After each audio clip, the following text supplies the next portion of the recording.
Assalamu alaikum wa rahmatullahi wa barakatuhu. Wa alaikum assalam wa rahmatullahi wa barakatuh. Assalamu alaikum wa rahmatullah. And a big assalamu alaikum wa rahmatullahi wa barakatuhu to all the brothers and sisters that are joining us today on the stream. Mashallah, we've often been asked, when can the subscribers, the people that have supported you, have sort of sole, rights to sort of speak with you guys and, perhaps give you some feedback. And so this is why, mashallah, we decided to do the floor is yours. It's the theme of the stream is to give the subscribers, our brothers and sisters that have, mashallah, supported us for all of these years, to have a voice and to be able to give us feedback or ask us questions, perhaps even criticize us and tell us where we need to improve, inshallah. So this is where the floor, alhamdulillah, is yours. Welcome to Brother Imran, Jordan, Brother Ayaz, Brother Ben, Brother Chris, and inshallah we will have Brother Sadat joining us soon as well, inshallah. Brother Hamza could not make it.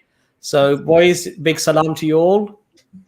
Wa alaikum assalam wa rahmatullah. So alhamdulillah. So one of the things I wanted to just quickly bring up, actually, Jordan, was mashallah, all of your TikTok videos that seem to be going super viral at the moment, mashallah. Alhamdulillah. So, yeah, I did what I vowed never to do, wasn't it? I was resisting.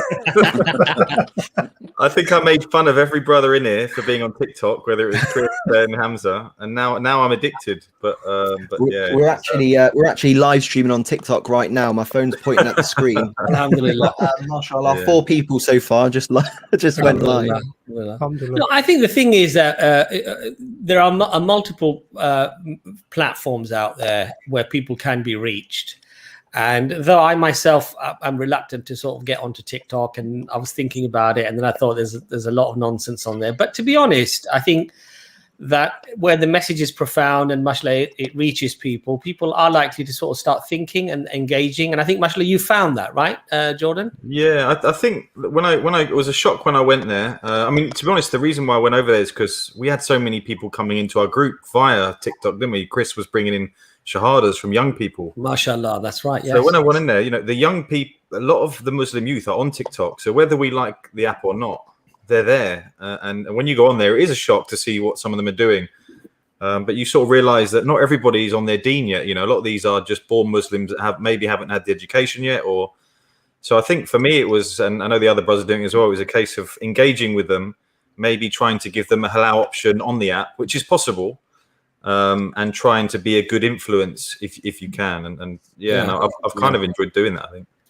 Well, I think inshallah, and the other advantage is that, like as you said, these people are already in there. Excuse me, and in some ways, I suppose giving them a few reminders might wake people up and actually pull them away from there, perhaps as well, which is an important thing, really, isn't it? So I don't know if Brother Anis has already put the link out to all of our subscribers. We'd like to please stick to the theme, and we don't want it just to become like every other stream where we end up debating, issues with our Christian brothers and sisters or religion per se. It would be nice to get your feedback and your opinions, and of course, answer your questions, inshallah. So Chris, mashallah, your TikTok videos have been doing, mashallah, really well as well. And alhamdulillah, a few new brothers joined the group, I think, from TikTok. Is that correct? Yes, my lives are doing really well, alhamdulillah. So this week I've had 3 shahadas that I've took myself. Mashallah, mashallah. May Allah accept him, mashallah. Inshallah, alhamdulillah. But also there's a lot.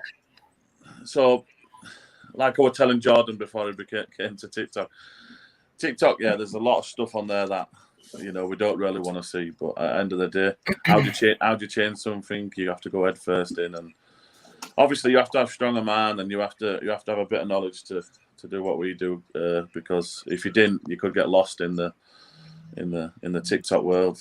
But alhamdulillah, as you can see, I ain't really on there to make followers. I'm just on there to do lives and bring all the Muslims back to praying as well. I've had like 15 different messages in the last week saying that I've started praying because you've inspired me and stuff like that. So it's not just about bringing people to Islam, it's about helping the Muslims that are the stronger the ummah, the better. That's how I think. Alhamdulillah. Yeah, 100%. And I think that's what it is. Sometimes, you know, we underestimate that a kind reminder can actually make a very big difference.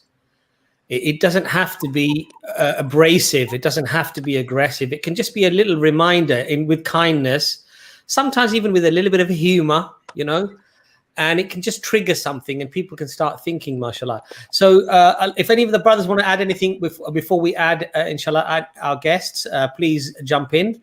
Otherwise, we'll start to invite some of our guests that have already come onto the chat there. So I just wanted to reiterate actually something that Brother Jordan said, and I was also not a fan of TikTok. I probably still am not a good fan of TikTok. But one of the things he says which is very poignant, is that Muslims are there whether we like it or not, and they're usually very young, and this is probably the same. It's probably the same as going to maybe Leicester Square to give dawah. Yeah. It's that sort of environment, and you have to sort of really think, really, what are you doing there? What are you doing there?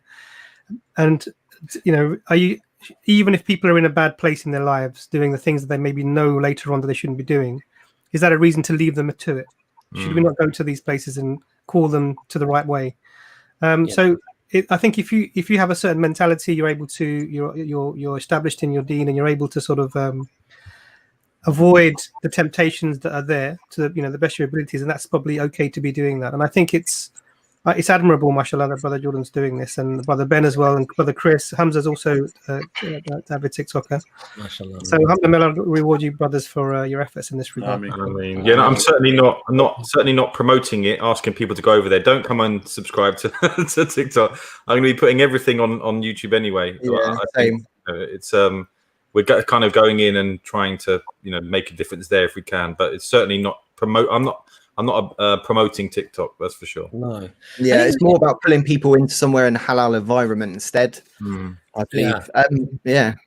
How are you finding it, Ben? You've done mashallah, a lot of the gaming videos to get some of the youngsters engaged, and then I see that you do like very subtle, like, come on guys, are you praying? What's happening? So it's like very. It's friendly and it's soft, and it's not like I say, it's not abrasive, it's not in your face sort of thing, you know. Yeah, alhamdulillah. Well, I actually like going back to TikTok, and then I'll come to the gaming. I actually find TikTok quite challenging sometimes, because you know how cheerful I normally am on YouTube. TikTok can be so negative sometimes. It kind of brings the worst out of me. I kind of get a bit like, if you go to my TikTok, it's me sometimes just taking the mick out of someone and stuff like that, not because they've been like abusive towards the Muslims and things like that. And yeah, so it's quite an interesting topic, TikTok. But yeah, with the gaming, it's like the opposite. I'm all bubbly. We're having fun. We've got a really cool environment. And Yusha Evans made a community called the Muslim Gamers League. It's a Discord server where all Muslim gamers can go and play their games in a halal environment. A lot of the brothers and sisters aren't actually from practicing families and so on. So this is really good for born Muslims, and it's really good to expose Islam to non-Muslims, because we're mostly gaming. But you'll hear alhamdulillah, and you'll go, oh guys, that 5 minutes I've got Maghrib or whatever, things like that come up. And then if people ask about Islam in the chat, they'll talk about Islam. So it's alhamdulillah, I'm really enjoying it, man. How does people link into that Discord server? If there's let me get this link, inshallah. Yeah, put the link inshallah in the chat, because I think that's mashallah, that is very, very good. And I think the other thing is, Ben, that sometimes kids maybe don't have that very close relationship with their parents to be able to talk about Islam and stuff, you know. Yeah. And sometimes it's easier if somebody is I suppose somewhat of a stranger actually. Of course, we're talking about older kids here, and they're like late teens and stuff like that. We're not talking about young kids. Because that would obviously be inappropriate. But people are sort of 18 and plus. I mean, they come on there. They're young men, young women. And alhamdulillah, if they get influenced with positive things, I think it's all good, inshallah. Okay, so let's get, we've got the first person on. I think it's mathematics and physics. Hello, assalamu alaikum. Yeah, hey guys. So do I have to be a Muslim to be on here? Well, this is actually reserved very much more for our subscribers, so they have an opportunity, because normally what happens is they don't really get much of an opportunity. So I'm subscribed.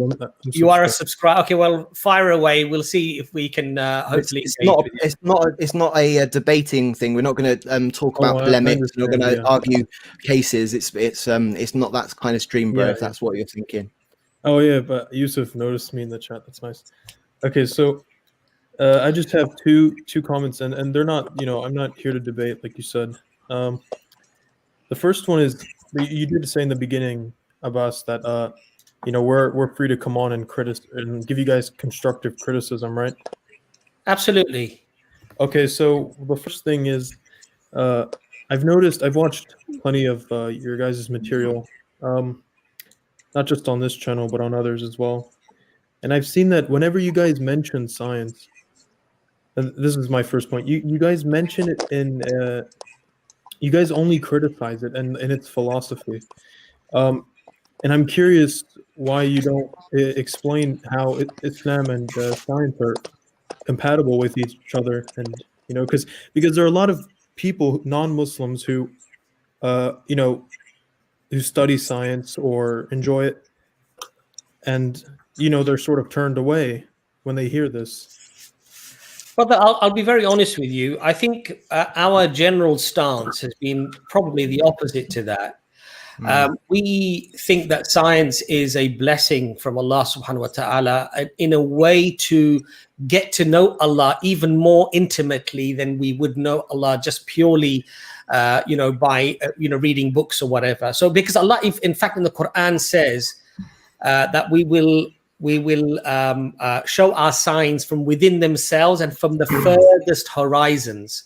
So Allah is opening up our experiences, that look around you, experience what you have around you, search for knowledge. And in fact, brother, this is why we see a Bedouin people in the 7th century who suddenly became, thinkers and expanded and invested huge amounts of money in science and technology and improving the world around them, and we see obviously the remnants of that today. In fact, there are many scientists who say that we would not have had the Renaissance in Europe if it hadn't been for the Arabs who brought science into Europe. There's so many things with navigation and geology and geography and geometry and algebra and medicine. These are all things from an Islamic empire. So there wasn't this aversion to science, and we certainly don't have this aversion to science either. We believe that when we study the creation of Allah, even in the depths, in terms of a high level of sophistication, whether it's a doctorate, postdoc, or even becoming a professor or whatever it might be, we value people like that, because we don't feel threatened that somehow science is going to pull people away from Islam. Yeah. In fact, there are numerous people, who've become closer to Islam as a consequence of learning and practicing more science. Yeah. So I'm sorry if that sort of comes across, but it certainly is not what we believe. Can I add, Abbas? As to why I think it may come across that way? Yeah. Because I watch all the streams, and I've been doing a bit of research recently on old science, and you see a lot of Muslims were responsible for whether it's the cosmological argument, whether it's the Big Bang Theory, which I think was a Catholic guy. But I think atheists come on the panel and bring science as something that contradicts Islam. So it looks like a combative thing, but atheists basically claim science, come on and say, yeah, but science says this. When often Muslims have got no issue with it. But I think for me, that's probably why it comes across that way, from what I've seen. And just to add another thing, sorry, you're getting 3 answers to the same question. No, fine. So there is this issue that of scientism, and this is sort of pushed maybe inadvertently within our particularly Western societies. Well, trust me, I know. The only way to know anything that's true, or the truth, is only available through the scientific method, and that's really not what science is about. Science is not about producing truth; it's about producing models of how the world works. And it's always been this from the very beginning. And it does not give absolutes in anything at all, or absolute certainty in anything at all. It provides usable, workable methods, that mechanisms of how the world works that we can apply and we can use. And a lot of people, sorry, I didn't hear that. A lot of people that come on, they come on as if with this mindset, the only way to know anything or the only thing that's valuable in terms of knowledge is that which is derived from the scientific method. Now, I don't think people understand. This is why a lot of the philosophy of science is brought up in the discussions, because I don't think people really understand. Not always, many do, but I don't think a lot of people understand what the import of that is. That the only way to know about anything is through the scientific method, because obviously that's blatantly not the case. So this is why we end up having this thing, and it's not. We don't do this out of an idea that science and religion are incompatible, or science and Islam incompatible. In fact, ultimately, if all knowledge is from the Creator, so anything that we're finding out that's bringing us closer to learning how the world works is ultimately going to bring us closer to the knowledge that the Creator has. So inherently, even at the basic fundamental level, there should never be a conflict. And we're in this process of actually when people assert that this is how things are, and this is where this error might be, then we have to try and reconcile these two things. And often it's resorting to the scientific method and saying, do you understand what underpins this before you go making that this is a truth claim that you're making? And this is probably why it comes across there, as brother Jordan was saying. So it's not intentional, and it's not meant to derogatorily sense towards science at all. I mean, we're all I'm glad you guys cleared that up, because that was sort of the notion I was getting. But and I've done a little bit of research, and you're right. Like there are a lot of Isaac Newtons and people like this of the Muslim world who at that time, were in under the Islamic Empire. So that's why I was curious. Yeah. And we don't have the history that the Westerners have with science. So had the persecution of the scientists by the Christian Church, and the Muslims, the Eastern countries don't have these experiences. So sometimes people from the West, and I'm not assuming that you're from the West, I'm just saying generally speaking, people from the West often impose their historical baggage onto the Muslim world. And part of that historical baggage is, people will give almost like a Christian version of a religion, and they will just seem to think that this is what can apply to Islam as well. And actually, that's not the case. We've never put scientists to death. We've never had these sorts of issues. In fact, science has flourished even as late as the early 1400s. Before, when Queen Isabella, they pushed out the Muslims from Spain, they had access to all of the texts that were left behind. There were more books in Spain than there were libraries in England. And what happened to those texts? They were translated into Latin from the Arabic, and that's what led to the Renaissance. 150 to 100 years later, the Renaissance really started, and that really was the accessing of the West to the Muslim learning and the preservation. If you want to find the oldest Greek texts from Plato, etc., if you want to find them, you're going to have to read Arabic, because they're stored all in the Arabic language. Sorry, Imran, I'm just going to quickly interrupt. I do beg your pardon. Brother Sadat is trying to come in. So, Big Shaq, please apologies, but I'm going to just kick you off the screen very quickly. You should have found a small shack, not a big shack. So, Brother Sadat can come on, and then you can come back on after. I do apologize. And I liked how you. It's interesting that you mentioned scientism, because although I do lean more towards science than religion, I do see that scientism is a very real thing, especially in the West. People, just like some people have blind faith in religion. Many people have told me that they believe certain scientific theories, despite not understanding them at all, like the evidence for them, and it is a shame. On the second thing I wanted to ask you guys is, in the Quran, I know that this may seem like a completely different topic, and it is, but in the Quran, Allah or God, he makes a distinction between. Also, I pronounce it. I'm not a Muslim. I mean, I pronounce it well because I am from the Middle East, but I want you guys to think I'm an imposter or something. But so Allah makes a distinction between the Jews and the Banu Israel, right? And he makes this distinction, and it's chosen which term he uses specifically in each context. But I see you guys, you guys don't make this distinction, and I know the reasoning why, because I've studied the history of the Middle East, and just like originally all the Jews were Ben Israel, it's just like all the Muslims were originally all Arabs, and now they've, as religions have spread, people have migrated. Both of these religions encapsulate multiple races. You have Ethiopian Jews, European Jews, etc., Indian Jews. So I'm wondering why you guys, don't make this distinction. I'm not actually aware of the distinction you're talking about. Do you want to give an example so I understand a little bit better? Yeah. So for instance, so Allah in the Quran, when he mentions the ancient. Sorry, guys, I just need to pause a minute. I just got a technical thing. Everyone that's trying to get into the room, could you just stop for a moment because we're waiting for Zadat to come in.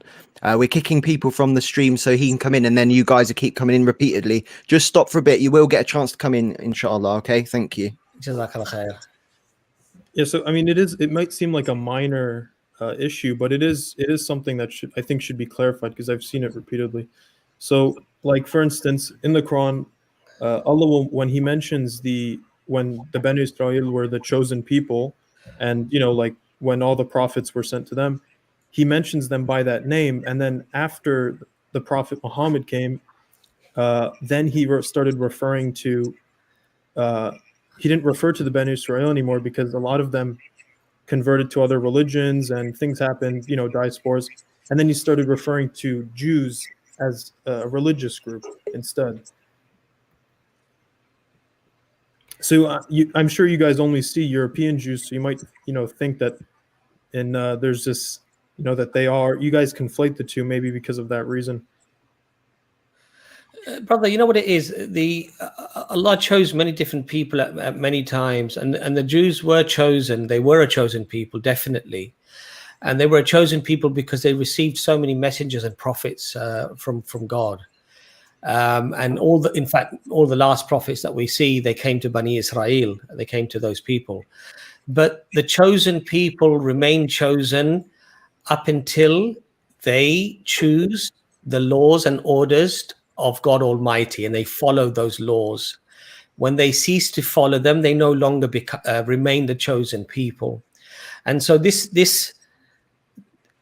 gift, this honor that Allah bestowed upon them, and this differentiated them from the others around them, was only going to remain as long as they remain steadfast in their following of the message that was sent to them. And one of the major things that you see is that Isa, son of Mary, Jesus, peace be upon him, was rejected by most of the Jews. And what we have to remember here is that when prophets came down, they didn't just come up and say, I am a prophet, you have to accept. They came with miracles. Jesus, peace be upon him, came with many miracles. And he attributed those miracles to the power of God, to the gift of God. So there was no doubt that this person that they had been waiting for was described in their scriptures, showed them miracles, and then they denied the prophet of God. So this issue about being chosen, yes, we believe it. The Quran, in fact, says that Bani Israel were a chosen people by God Almighty. But that honor, that respect only lasts up until the point of a person following the commandments of God Almighty. And then that honor went to the ummah of the Prophet Muhammad sallallahu alaihi wasallam, Prophet Muhammad. And one of the gifts that the Prophet Muhammad sallallahu alaihi wasallam was given amongst many was that he will have the largest ummah, the largest number of followers. And he will have the first followers out for all of the prophets to enter Jannah, paradise.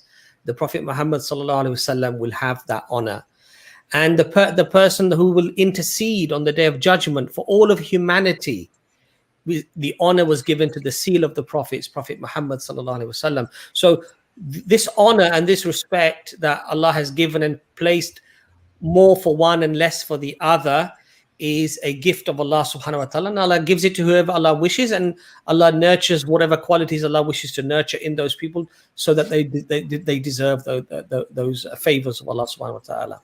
But this is not really the discussion. We've elaborated quite in detail.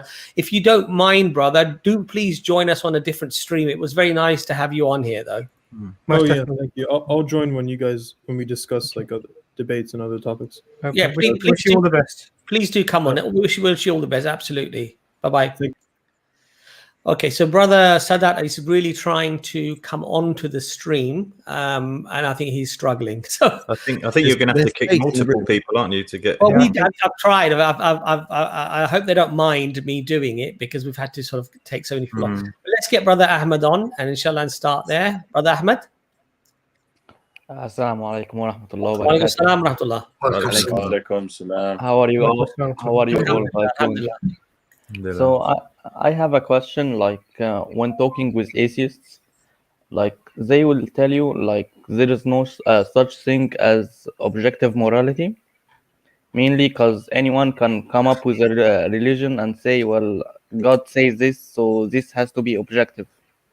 While this means that you can have multiple models of a morality. This means that it can be objective.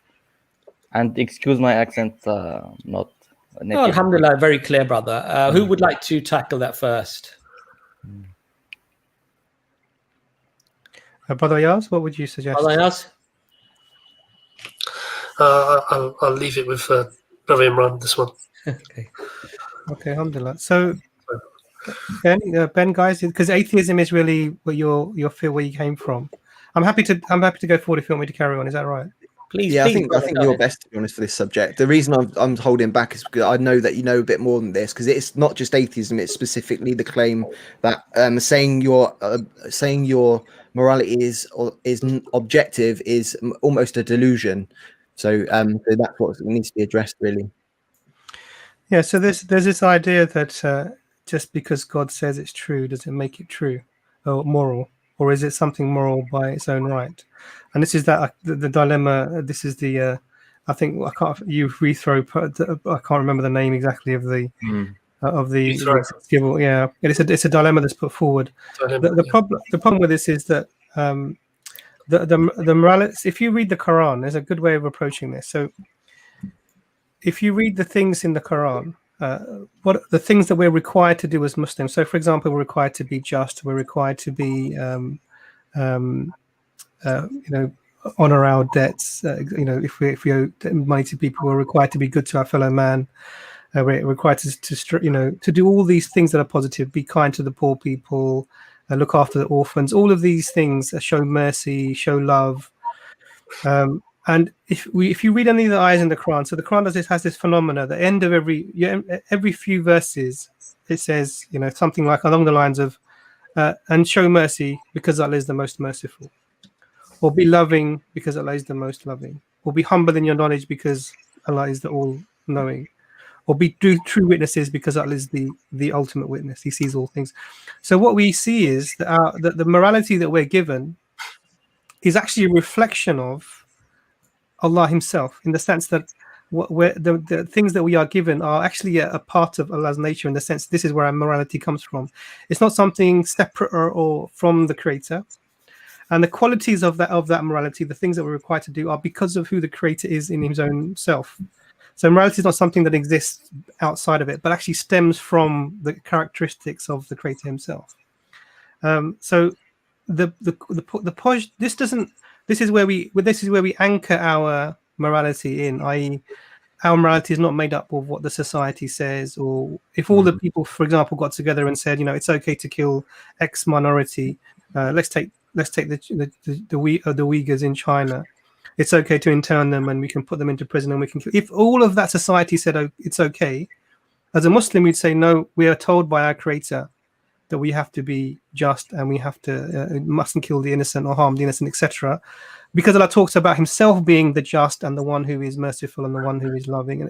So our morality, it comes from another place. Now, when you're an atheist, or if you have a worldview that there is nothing outside of human beings that makes up their morality, we come to our morality by our own thought processes. Whether that be evolutionarily or whether that be societally, however we come to that, then what you're saying is that morality is really what is convenient. And if you can be given the right circumstances, you can change your morality to whatever fits that society.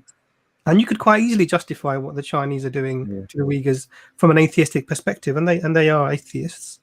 So I think this is probably where the difference is. And that's a subtle thing, but you don't really let them have that. If they say to you that the morality is it's just you're just making up a religion, you're making it. That's not how we arrive at that conclusion. The religion almost comes secondarily. First, we have the creator, and then we have to establish what we believe in terms of those the revealed religion, and then we get our morality from that. But our morality ultimately goes back to the creator.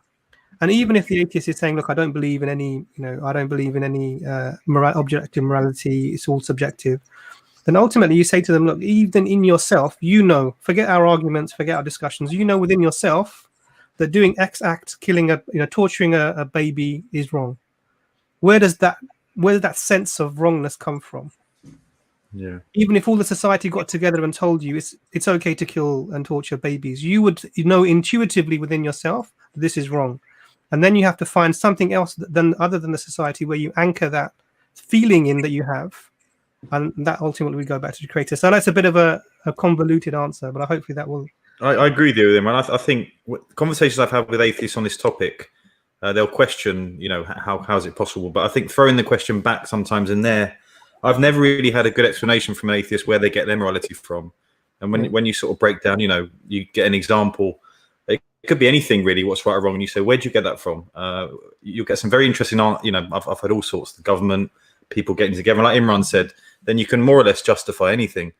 And I think that in my conversion to Islam, one of the things as a British guy was looking around my country and finding out that actually the guidance from Islam would fix all these problems.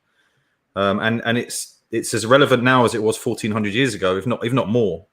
And so I think the morality side to Islam is really strong. And I think, you could go down many avenues of the teachings of Islam and say, well, look at the evidence. Look what this happened. And I know that doesn't necessarily explain why there's objective morality, but I think that's definitely a good conversation that will get them to think.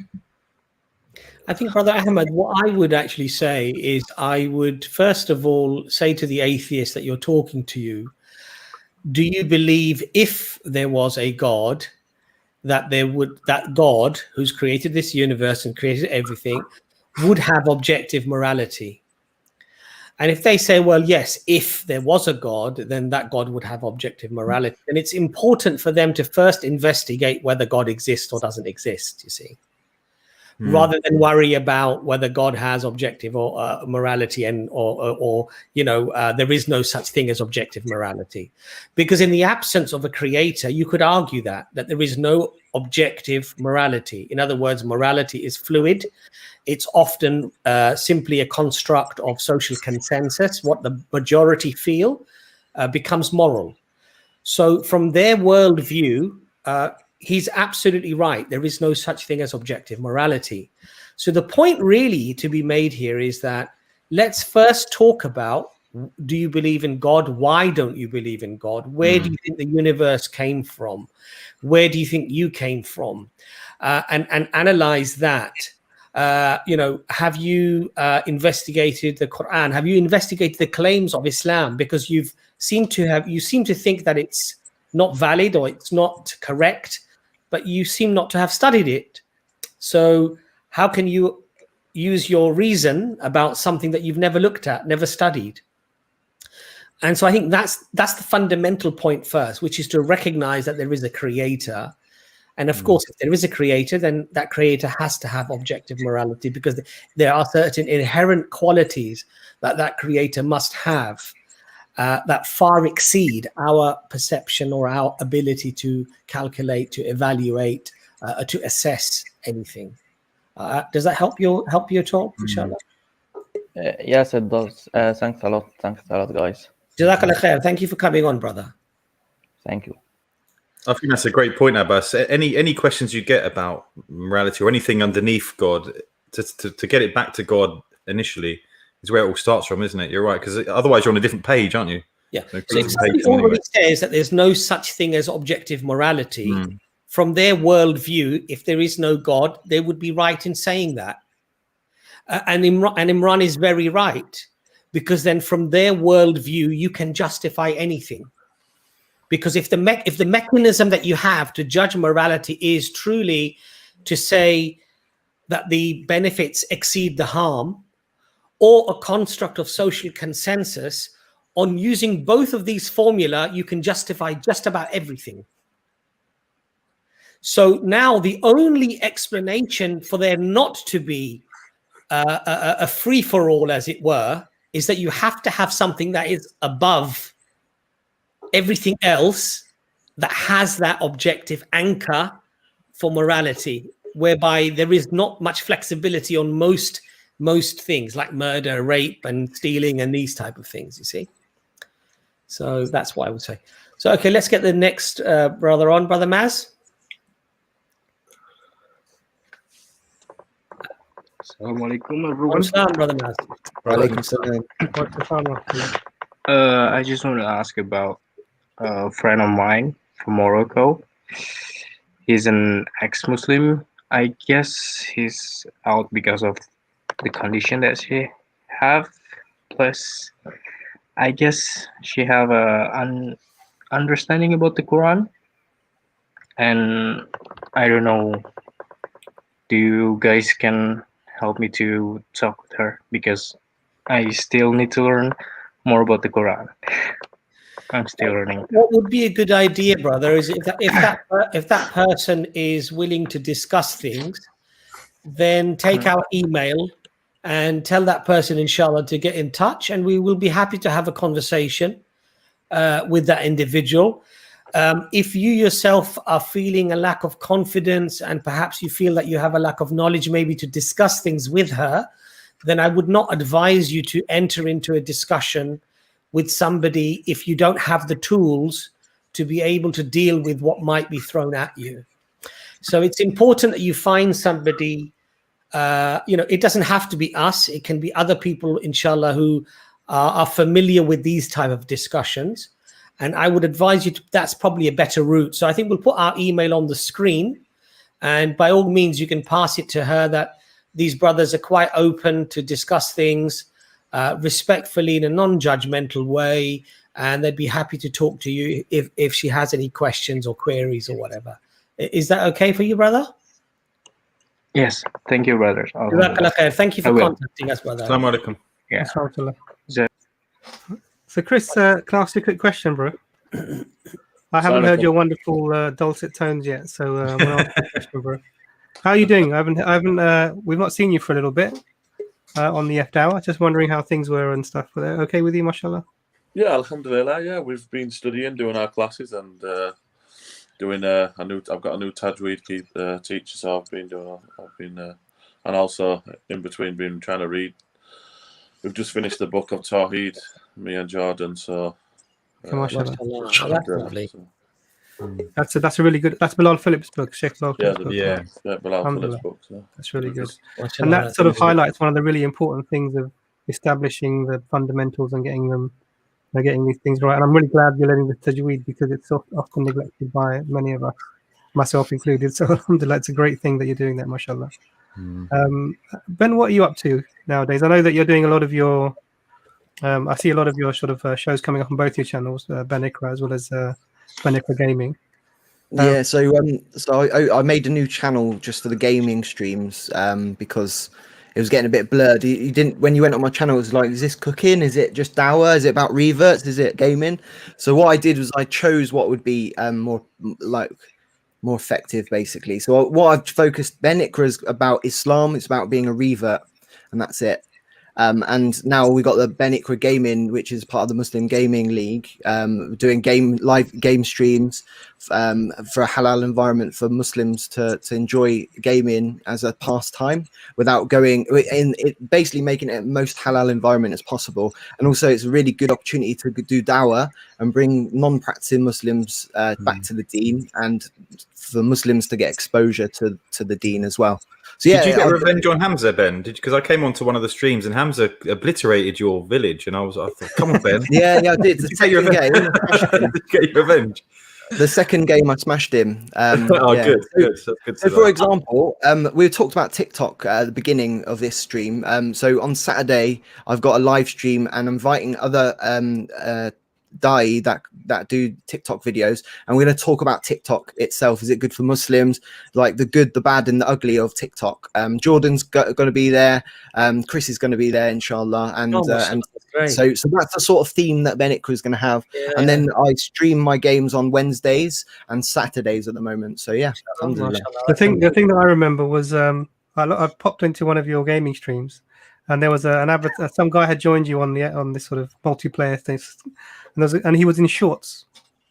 And all I remember, you kept saying, "Bro, put some clothes on, bro. Put some trousers on, bro." just get cracking me up. It was just like almost. It was the only thing.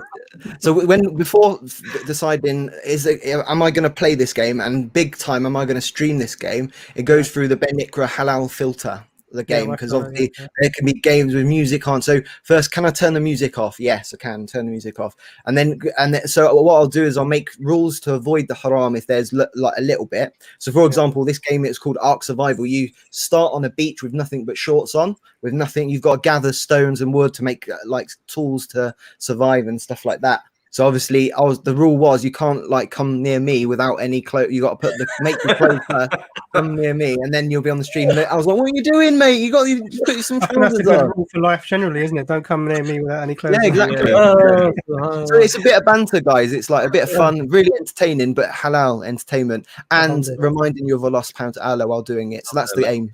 Good, you're keeping that objective morality in your streams. Mashallah.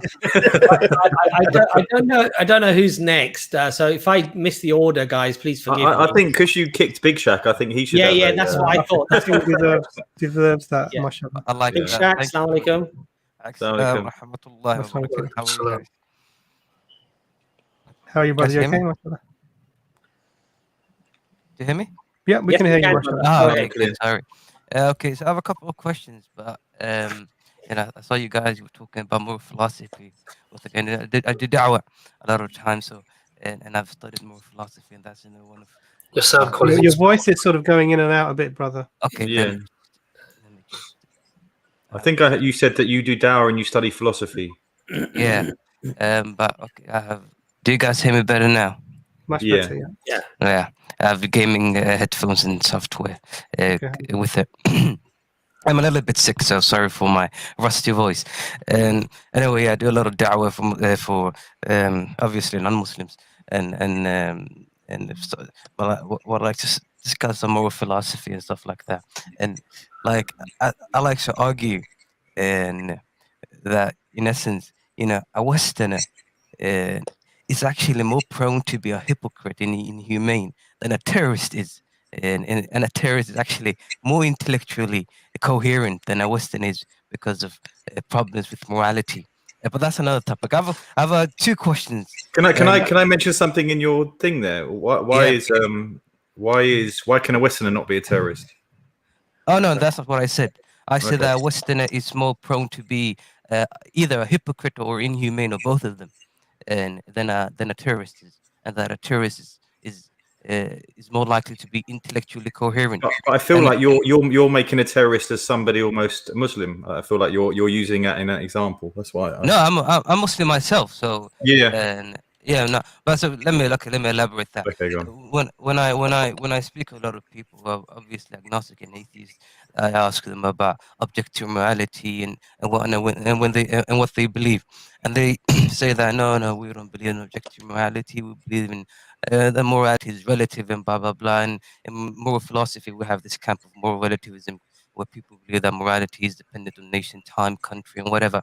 But that brings a big problem, especially for a Westerner who believes in ideas such as the Declaration of Human Rights and liberalism. Why, brother? Big Shaq, brother. If you don't mind, because there are obviously other people waiting, and we're intrigued to hear the question. What's your question that you? Okay. So my questions are to you. I knew that was going to be a big one, but sorry for that. That's okay. And my first question actually to you, Abbas. Earlier, I think it was this week or last week. I've been sick, so my your voice has gone again. If you can just put the microphone near your lips, like this. Alhamdulillah. Okay. Yeah, earlier, I think this week, you were talking to a guy, and I remember, I think it was The Perfect Storm, and then you asked, he was an ex-Muslim who claimed that he disbelieved in the Quran for a couple of reasons. And then you asked him if he could tell you about the major proofs and which you guys use, da'is used to prove Islam, and he was unable to do so. And then he left. Do you remember that? Yes, I do. But you never actually mentioned the proofs, and I felt like I've been left hanging because I want to learn from you guys. So could you mention them? Well, the thing is that the proofs actually that often are presented, or the reasons that are presented, that are robust reasons that are presented, are so numerous and actually are so common that a person who says they've looked into Islam or looked into the Quran, and yet they don't even know about any of these, would tell me that they really haven't delved into it. So, for example, one of them would be that the Quran would talk about things that it was impossible to have known at that time, for example. So, for example, Allah talks about the battle between the Persians and the Romans, the Byzantines. And the Persians have a glorious victory over the Byzantines against the Romans, basically. The Romans are close to defeat, but the Quran makes a prediction that between 3 and 9 years, because there's a term used that signifies this sort of time span, that the Romans will once again come and they shall conquer the Persians. Now, this statement in the Quran came true, but there were many reasons why this statement could have actually fallen apart. So, for example, if the Muslims had attacked the Persians and destroyed the Persians before they did, or they attacked the Byzantines and they destroyed the Byzantines before they had a chance to go to war with the Persians, or if the Byzantines attacked the Muslims first, or the Persians attacked the Muslims first and they were defeated. If, for example, the Byzantines, as they were expected, because they were almost on the brink of annihilation, the Persians actually came back and finished them off. And so the prophecy would have failed. Or as many dynasties have collapsed, almost self-destructed within themselves without even going to war again, could have happened to the Romans, for example. They could have, after such a massive defeat, disintegrated into small clans and communities, and the empire could have just fizzled out. So these are just a few reasons or a few options that actually could have failed the prophecy that was made within the Quran. So the Quran makes similar prophecies, and those prophecies came true. Yeah. Now, when those prophecies are counterintuitive, in other words, they go against what you actually should expect to happen, it's very risky for somebody to make such a claim unless they know that that is in fact what's going to happen. Now, just imagine if any one of those prophecies failed, the pagans would have said, you claimed that this was going to happen, it never happened, your Quran is false. Allah, for example, said in the Quran about Abu Lahab, that Abu Lahab will not basically accept Islam. He will die as a kuffar, as a non-Muslim. He lived for 8 or 9 years after this verse was revealed. The pagan Arabs told Abu Lahab, just lie to the Muslims that I've accepted Islam, to falsify the Quran. He wouldn't do it. He said, no, I won't. Even then I won't do it, basically.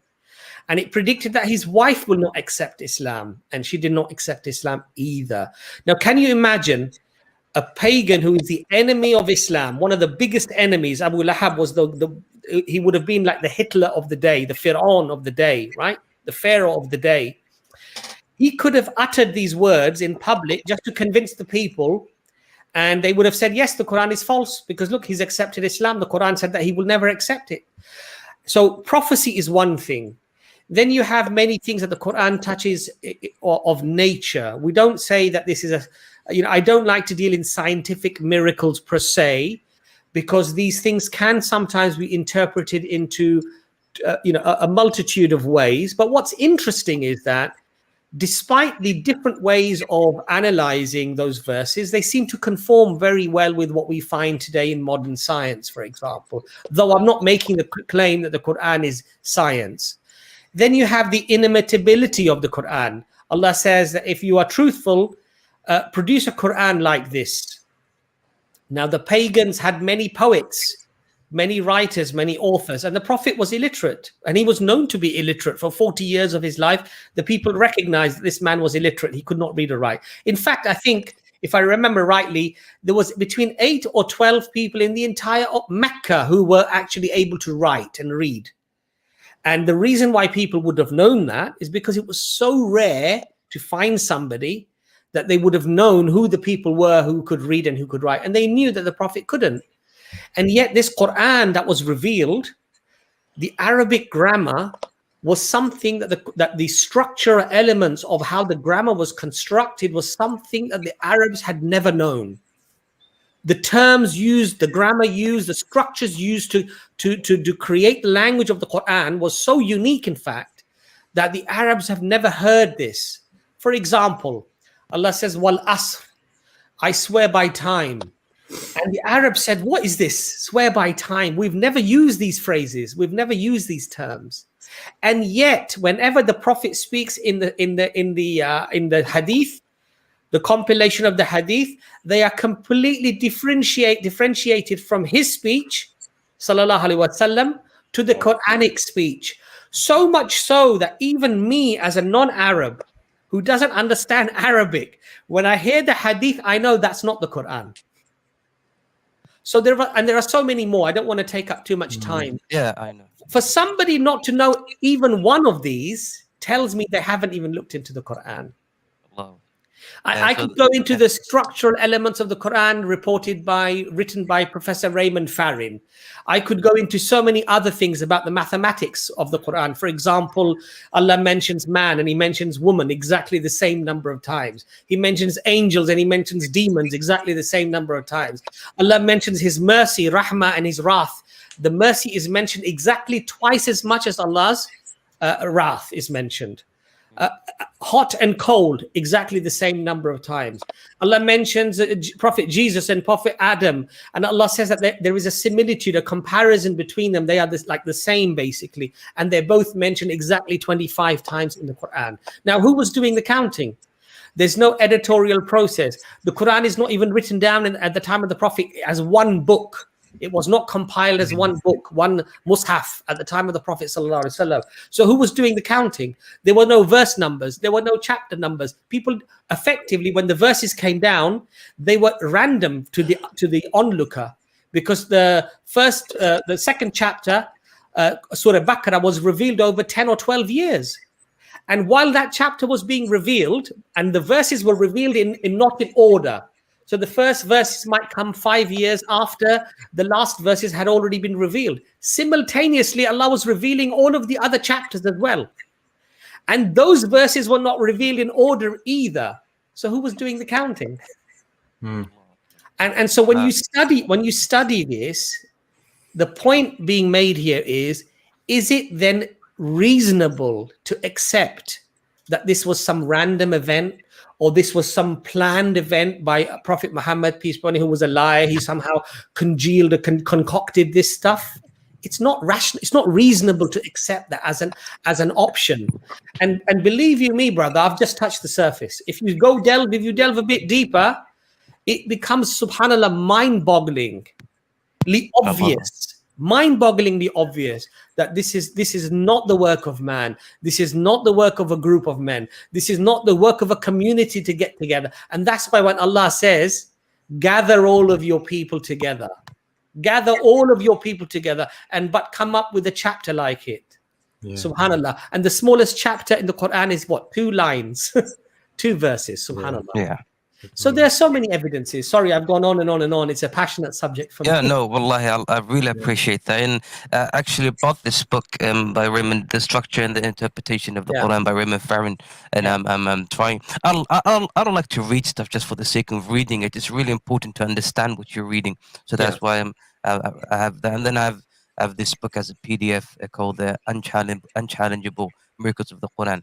And a lot of the things you've said that are there, but sometimes you have to hear stuff in a different way to really understand it. What's the other point? Yeah, the other question I had is, when people Brother, let me ask just see. Let me just ask any of the other brothers, if you don't mind, if they would like to Yeah. add anything, because I actually Yeah. somewhat hogged the time there. Sorry. No, I think Okay, no problem. with the Quran and stuff, like we could go on forever about and it's one of the most amazing things when you look at the Quran, the sort of, like I say, not really miracles of it, but one thing that struck me when I found out is there were non-Muslim experts that, and like Abbas said, it was revealed over 23 years and different times and stuff, that within that, if saying the Prophet Muhammad, peace be upon him, wrote it, there would be his emotions within the work. So, you know, when his child died, for example, there would be his emotions within that verse.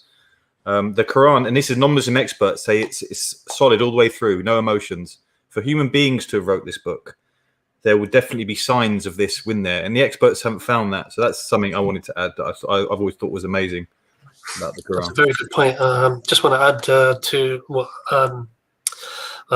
Jordan just said regarding the Quran not being the author from Muhammad. So what people claim that the Quran was authored from Muhammad sallallahu alaihi wasallam. But one other point I could add to that is, why does Allah rebuke the Prophet sallallahu alaihi wasallam in certain passages of the Quran?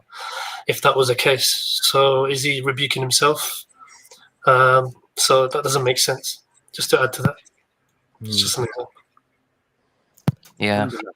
Yes. And like Jordan said, when his son Ibrahim died, when his beloved wife Khadija radiallahu anha died, where he was so distraught that the people said they didn't see the Prophet sallallahu alaihi wasallam smiling for I think a month or something. He was so saddened. Yet he didn't even mention it in the Quran. Yet during that time, the verses in the Quran don't appear to be any different from any other verse. So how can a person even emotionally not be connected to what they're writing, you see, and it's completely distinct, as I said, from the words of the Prophet sallallahu alaihi wasallam. So there are so many, brother, there honestly, and this is why, you see, this is why when Allah subhanahu wa ta'ala says to the people that on the day of judgment that they will have no excuses, is because that the evidence that Allah has placed is so profound and so heavy that you would really have to be an arrogant person, a person who has blinded themselves and has deafened themselves to the truth to deny it. Because if you come to it with an open heart and an open mind and you truly look at it, really there is no other conclusion that you can arrive at, that this must have come from Allah subhanahu wa ta'ala. No other conclusion. Indeed. I really love this. And it's actually discussions and dialogues like this that boost your iman, But I don't want to take too much time. The second question I had, as I said, and recently someone asked me, an agnostic, why does shirk result to infinite punishment? We know that drinking alcohol, if you're a Muslim who drinks alcohol, you'll get punished for it. Allah A'lam, maybe or maybe not. But if you do shirk, you abide in hell forever. Now, why is that? Only if you die upon it. What's that? Only if you die upon it. Yeah, precisely. Yeah. Very good point. Now, why is that? Now, of course you can. Brother Imran, Brother Ayaz, or any of the other brothers? I could say, I think one thing that I came across was, it's a difficult thing to understand, but if the person lived, if Allah created the creation to live forever, or for eternity, then he would have carried on in his disobedience or rejection of God for eternity. So this must be the reasoning for the eternal hellfire, in my understanding. Can I say something about this? So the narrative of the Muslim and what we believe is true is that before we existed in this dunya, we actually agreed with Allah subhanahu wa ta'ala that we wanted this test, and that we bear witness that there's only one God and he's only worthy of worship. So we go into our life, and the point of our existence is to recognize that God and worship him and obey his messengers and obey him. That's the point of life. So, I gave little Johnny a sweet. That was nice, but it doesn't matter. You failed the test, mate. I know it sounds harsh, but remember, shirk is someone that does shirk on the day of judgment and gets eternal hellfire. It's not someone that doesn't know about Allah subhanahu wa ta'ala, doesn't know, mean that in their test they didn't have an opportunity to do the right thing. These are people that knew in their hearts the truth, but because of whatever reason, their desire or whatever, or the responsibility that would be on their shoulders, they trick themselves into not believing it. And it happens. Remember, I don't know if you've ever did this when you were a kid. Did you ever do something wrong, get caught, and then lie about it and convince yourself, no, I didn't do it, I didn't trip up Johnny, I promise I didn't. You did, but now you've convinced yourself you didn't, so it makes your argument fit. And then you've in your head, it's so unjust. Mum is so harsh that I didn't trip up Johnny. Yeah, you did. You tricked yourself. It's the same in this world. We do that when we hear the message of Allah subhanahu wa ta'ala.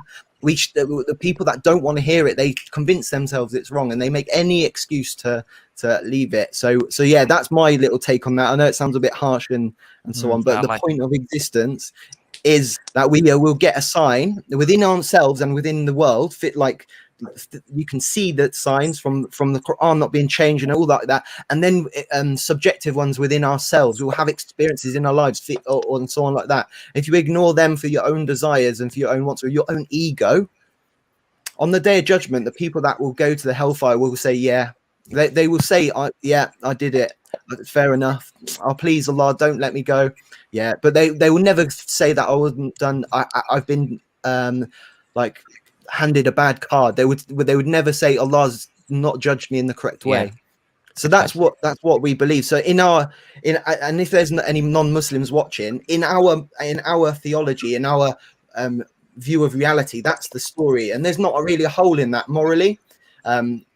The actual real question, someone that would be arguing against this is that God real, and where are the evidence? And then we go back to what Abbas said. So yeah. If I were to say, because I answered by saying that Tawheed, monotheism is divided into three categories, and that one of them is Tawheed al-Ibadah and Tawheed al-Uluhiyyah, meaning that God has given him the right to be worshipped. By doing shirk, we take away this right and from God and give it to we take away the right from the Creator and give it to the creation. And the one who have done wrong is infinite in every factor, in every way, thus helping human beings by giving charity and all that. Ain't gonna fill that void, will it? Because finite actions cannot fill an infinite hole.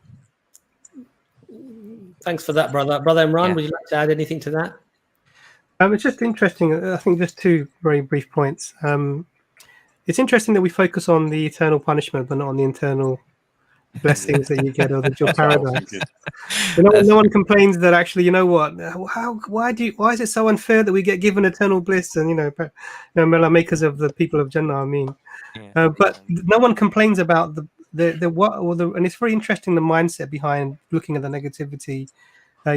Because the thing is, okay, if I'm doing this thing that's so bad, and why is the punishment so bad? It doesn't seem so bad to me what I'm doing, and that's sort of just something odd in the mindset. But the other thing to think about it is the justice, in terms of who sets the punishment. So, for example, if I park on a double red line in London somewhere, my car's going to be towed away.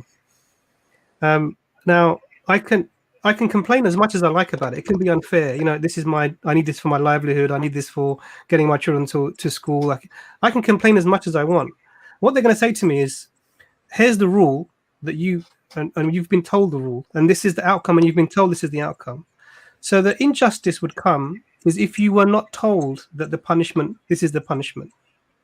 If you were just told some woolly story about, you can do this or do that, and this might be not a good outcome, but no one mentions, and the Quran's very clear, about the hellfire and the punishment. There's no ambiguity, and that's just to say, look, Allah has decided that this is the punishment for this, and He's told you. Now, then it's your decision that you have to then weigh that in your mind according to the evidences you have to say whether I'm going to go and ignore this statement or I'm not going to ignore this statement. Then what comes, you're not in a position to say, I don't know about this, and that's where the inherent justice is. So it's going to be that you will say yes, and the angels who are dragging the people into the hellfire will say, look, didn't anyone come and tell you? And they say, you know what, they did, but we didn't use our reason. Reason, not faith. We didn't use our minds. We didn't use our reason. And this is the thing here. So the injustice is only if you're not told about the punishment. And Allah can set the punishment to whatever He wants, because He is the the one who He has that complete prerogative. Just like we don't complain to the government about having my car towed if I park it in the wrong place. It's the rule. I have to bear. I have to. They say throw the book at him. That's what they say, right? Which means punish him to the full extent of the law. So if the law's made clear, then what recourse do I have? The other thing, Big Shaq, all I would add very, very quickly is this. I just say to atheists, rather than worrying about whether this is fair or unfair, I would worry about whether this was actually said by God or not. No, precisely. Right? So first analyze this issue of is there a God? And then analyze whether this God actually did say this. Yeah. And if He did, stay away from this sin, because you've got the warning now. Whether you think it's fair or you think it's unfair is irrelevant, because if you accept that a God exists and you accept that God actually said that, your thinking of it being fair or unfair is not going to take it away or bring it forward. Do you see my point? Yep. So what I would say is, on the logical ladder, the first step you need to take is recognize the Creator. At least investigate that first before you start worrying about the punishments. Are they fair or are they unfair? Yeah. I've been here for 20 minutes. That's for a long time. Thank you brother, for coming on. It's a good subject. Yeah, Brother, thank you. Ayaz, can I ask you for a favor? Can you see the comment that's been posted? Can you just comment on that, please, Brother Ayaz? Jazakallah khair, brother. Appreciate you coming on, inshallah.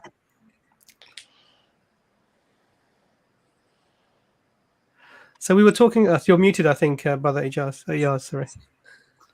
Yeah, brother Imran. I can't do anything with the comments from my end. Oh no, I said, can you read that? Can you comment on this comment? Sorry. On this one. Okay, sorry. I wanted your input, inshallah, on this, because someone's made an error in their statement, and I just need you to clarify.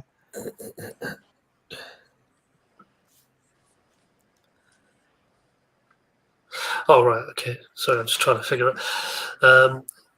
It's so now when you come to Islam, all your sins are forgiven by Allah subhanahu wa ta'ala. Can you hear me, guys? Yeah? Yes. Yeah, so when you embrace Islam, when you come into the fold of Islam, Allah forgives all sins, even if it's shirk. So but it's only if you die in the state of shirk that obviously that's not forgiven. Yeah. But obviously when you enter Islam, all your previous... But if you have any personal sins that you have done between your friends or family members, then that's something that's between you and the other individual. But other than that, Allah forgives pretty much all sins. Yes. Yeah. Alhamdulillah. I was impressed with that clarified for Jason C that he understands that if you come to if you come to Islam, whatever your previous history was, whatever you did, Allah forgives everything. Brother, sorry, I just want to let people know I'm kicking you off the studio. Sorry, because I'm trying to get brother Sadat to join. He's been trying to join us for the last 45 minutes. So I do apologize. Sorry. Okay, sorry. Continue, Imran. Sorry. That's really what I wanted to say. So obviously from that point onwards, whatever your if you do sin, then it's between you and the Creator. You seek repentance, and He will forgive you. And if you do things that require you to make recompense to other human beings, if you sort of smash their windows or whatever that might be, then you have to do that as well. But still seek repentance from the Creator, and He's able to, forgive your sins. So we don't have this concept that the sin somehow is stuck with you and it's not able to be removed in any way. Sorry, I'm picking a few people out, so my apologies. We're just trying to get that into the so the same people are coming back in. I just want to remind them, please don't come on until you see Sadat on the screen. That's when you can come on, guys. So please, sorry. There's a reason, okay, guys. Thank you. I think it's important to tell Jason that when you take your shahada, your testimony of faith, that takes away the shirk that's been committed. For reading his comments and stuff like that. Alhamdulillah. Let's get brother Smeet on. Brother Smeet. You're muted, bro. You're muted, bro. Assalamu alaikum. Walaikum salam wa rahmatullahi wa barakatuh. Thank you for having me on, brothers. Okay, I'm going to try to make it fast. I'm from Malaysia and it's Fajr time here. Okay, so I'm coming with a request actually. And the request is to bring any one of your brothers to educate us over here in Malaysia about Dawah, mainly the youth. So I'm working with a QYC, which is Quranic Youth Club.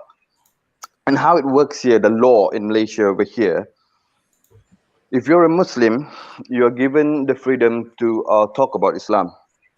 But if you're a non-Muslim, it's against the law to preach your whatever your belief is to a Muslim. So that kind of doesn't give the freedom for a non-Muslim to have a discussion.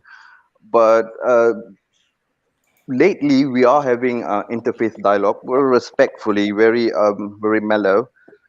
So you can see why many Malaysians don't really involve themselves in Dawah, because they don't see the need. Like, you know, even if I learn Dawah and I would go and talk to someone, that person's probably not going to answer me, fear being, you know, with the law.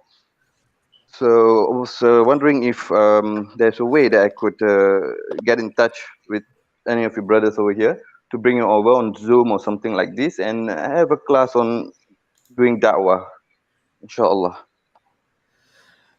Yeah, brother, we've got that email on there. If you can email us, inshallah, then we can certainly, you know, try to figure something out to help you, because there are, mashallah, other organizations as well that are more professional in terms of their experience. I think like IERA and what have you. So, you know, we can maybe, if we can't, we can certainly put you into touch with somebody, but I'm sure we can help you in some way, inshallah. Inshallah. Inshallah. Thank you, brother. Thank you. Hang on. Assalamu alaikum. Walaikum salam wa rahmatullahi. Brother Ahmed. Assalamu alaikum wa rahmatullahi wa barakatuh. Salam, brother. I thought I'd represent Australia because Frank's not on, so I thought I'd just represent Australia today. Okay. Couple of quick comments that I wanted to make. That big Shaq guy, I was just listening to what he was saying as well, and I just probably refer him to Surah Al-Fussilat, ayat number 53 off the top of my head, when Allah SWT essentially is talking about we will show them our signs from within themselves onto the horizons until it is made clear to them that this is the truth. And I'm paraphrasing here, and then it goes on to say that Allah is the witness over all things. So it comes down to the attributes of Allah SWT. And because he's the witness of all things, he's also most just, where when we're discussing, I guess, punishment forever and paradise forever kind of thing. That was just one point I wanted to mention. And sorry, I was listening to the other brother from Malaysia. If you want to reach out to another Malaysian brother, brother Shakirit, he's done a lot of Dawah work. He's been around for years. Maybe reach out to him from a local standpoint. He's actually come down to Australia and given us Dawah a couple of times as well.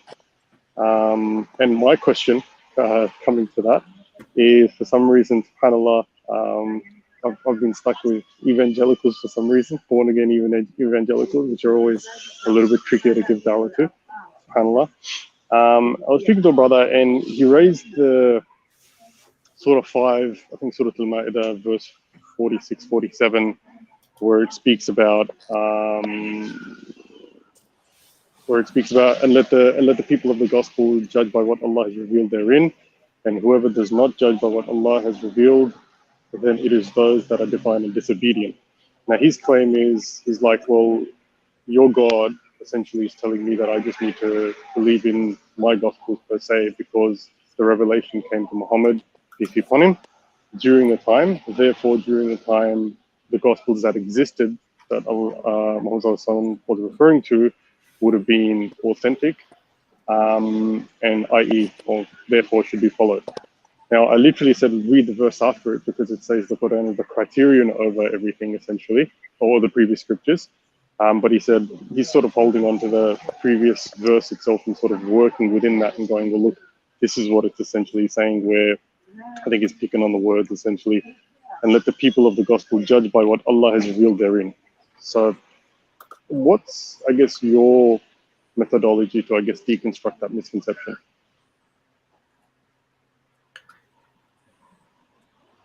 Okay, so Jazakallah khair, brother, for the question. So this is really common.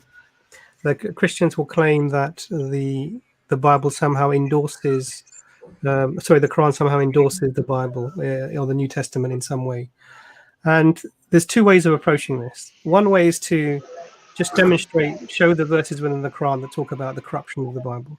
You can or the Injil. It talks about this specifically. It mentions the ways, writing with their own hands, hiding things. These are all mentioned specifically throughout. There's many verses to refer to.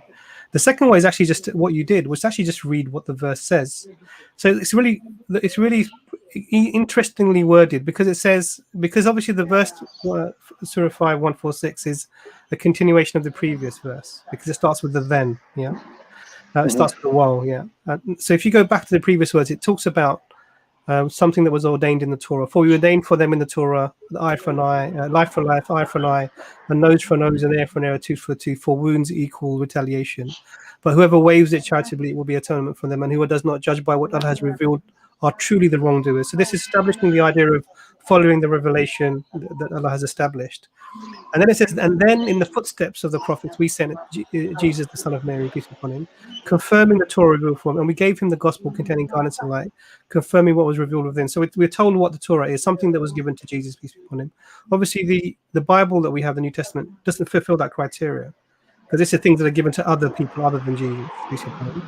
And it says, and this is the wording that was interesting. So let the people of the gospel judge by what Allah has revealed in it.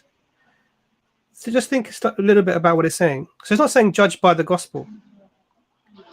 It's saying judge by what you have, what's in it that is revealed by Allah.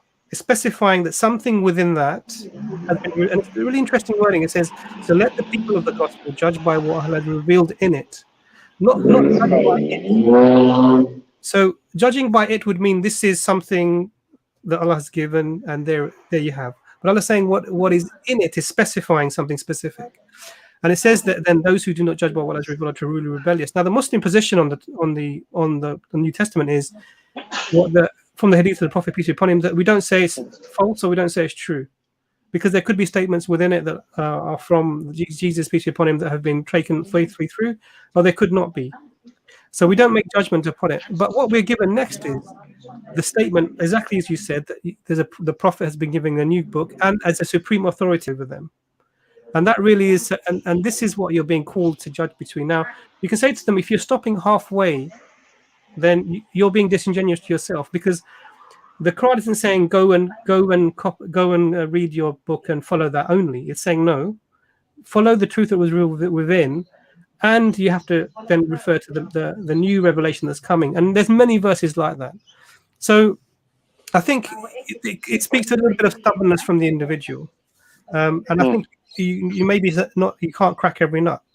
I think what you have to do is point out the clear error in the position, and then leave him to it. And then let him mull over that and say, this, you're sort of taking the text and not reading the point through fully as we understand it. May Allah reward you for your efforts, brother, and increase you, inshallah. Jazakallah for coming on. Assalamu alaikum. MashaAllah, that was a good answer, actually. So we've got Sister Leah. Sister Leah, assalamu alaikum. Just before we start, guys, is Sadat still trying to get on? No, he's unable to make it, so it's not a problem, inshallah. Okay. Leah M is from Sisterhood. Assalamualaikum warahmatullahi wabarakatuh. So, Leah, could you do me a favour? Could you plug turn YouTube off or plug some headphones so we can just hear ourselves? It's not clear. It's echoing. You might have YouTube playing as well. So you're okay. Listening to the stream and watching it on YouTube, so it will interfere. So you need to stop the YouTube. Yeah, I've stopped it. Okay. All right. Thank you for having me here. So I have I've posted this to Brother Yusuf Ponder, but I haven't got any reply. So sorry, because I'm excited, so I got nervous. No. So I hear. Do you have any frame of thought that I can arrange the points to say to those who believe in aliens? because they have scientific evidence. Like here in my country, for example, they've raised a record. It's an official record, I believe, that there was a lot of people were witnessing some creatures taking one of the child in 1950, I think it's 1960s, if I'm not mistaken. And there are also another evidence like crop circle that it's also around the world happening. And yeah, so it's kind of things that I got confused when explain about this. Okay, sister, I'm just muting you because there still is an echo, but I think you can hear me. Basically, the Islamic position is that it does not affect anything that we believe in, because Allah says that He is the Rabb, Rabbul Alameen. Alameen means worlds or humans, or you can, you can expand the meaning to mean everything in the universe. Now, if there is other life in the universe, this doesn't affect in any shape or form our Sharia or our belief, our Aqidah or anything else for that matter. So really for us, it's an irrelevant question. If there was ever aliens and they came and they landed their spacecraft or, in Piccadilly Circus, and we all had the opportunity to take photographs and stuff, I would be there taking photographs as well if I was nearby. But it wouldn't affect my religion. It doesn't affect what Allah has revealed in the Quran, and it doesn't affect Islam at all. So I hope that answers the question, inshallah. Oh, okay. So, well, I've also searched on other videos related with this, and they're also saying that perhaps there is also another creatures Allah created, but it's beyond our knowledge. So we will end up in that. But we, as I say, that we don't have any within Islam. There is no effect on Islam whether there are or there are not aliens. It's not an issue that affects us. Abbas, you can play the game, yeah. You can play the thought game. Let's do that imagination in our minds. There's another world out there somewhere, Andromeda Galaxy. There's some, 8-legged, 4-headed, sentient, intelligent beings that have sense of consciousness and they have a morality. What does that mean as a Muslim? So I would, if I'm thinking about this, Allah is just. He would reveal to His creation, if He's created them with morality and He's created them with consciousness, He would reveal to them to worship their Lord alone without any partners. Why would it be any different? They would look at us and think we are the aliens. Yeah. Yeah. So if they came here, and if it was within my power, I'd probably give them Dawah. Call them to the worship of the one who created them, because ultimately the universe is created by Allah. Yeah, of course. So how would it affect anything anyway? Of course. I think that the thing is that these things are the problem is that these things, because they're not established in any way that we can confirm. When you talk about this stuff, it's very easy to be ridiculous, sister. So I would avoid sort of delving into these sorts of topics, really, because ultimately, as Brother Abbas said, it doesn't affect us in any way in terms of our religion. And if they turned up, we would invite them to Islam, inshallah. I hope that answers your question, sister. Thank you very much for coming on. Thank you very much. Assalamu alaikum. That kind of reminds me, Abbas, of the evolution stream we had. Where Muslims can often end up defending things that the Quran actually doesn't really have a position on. Exactly. Same as aliens, it's exactly.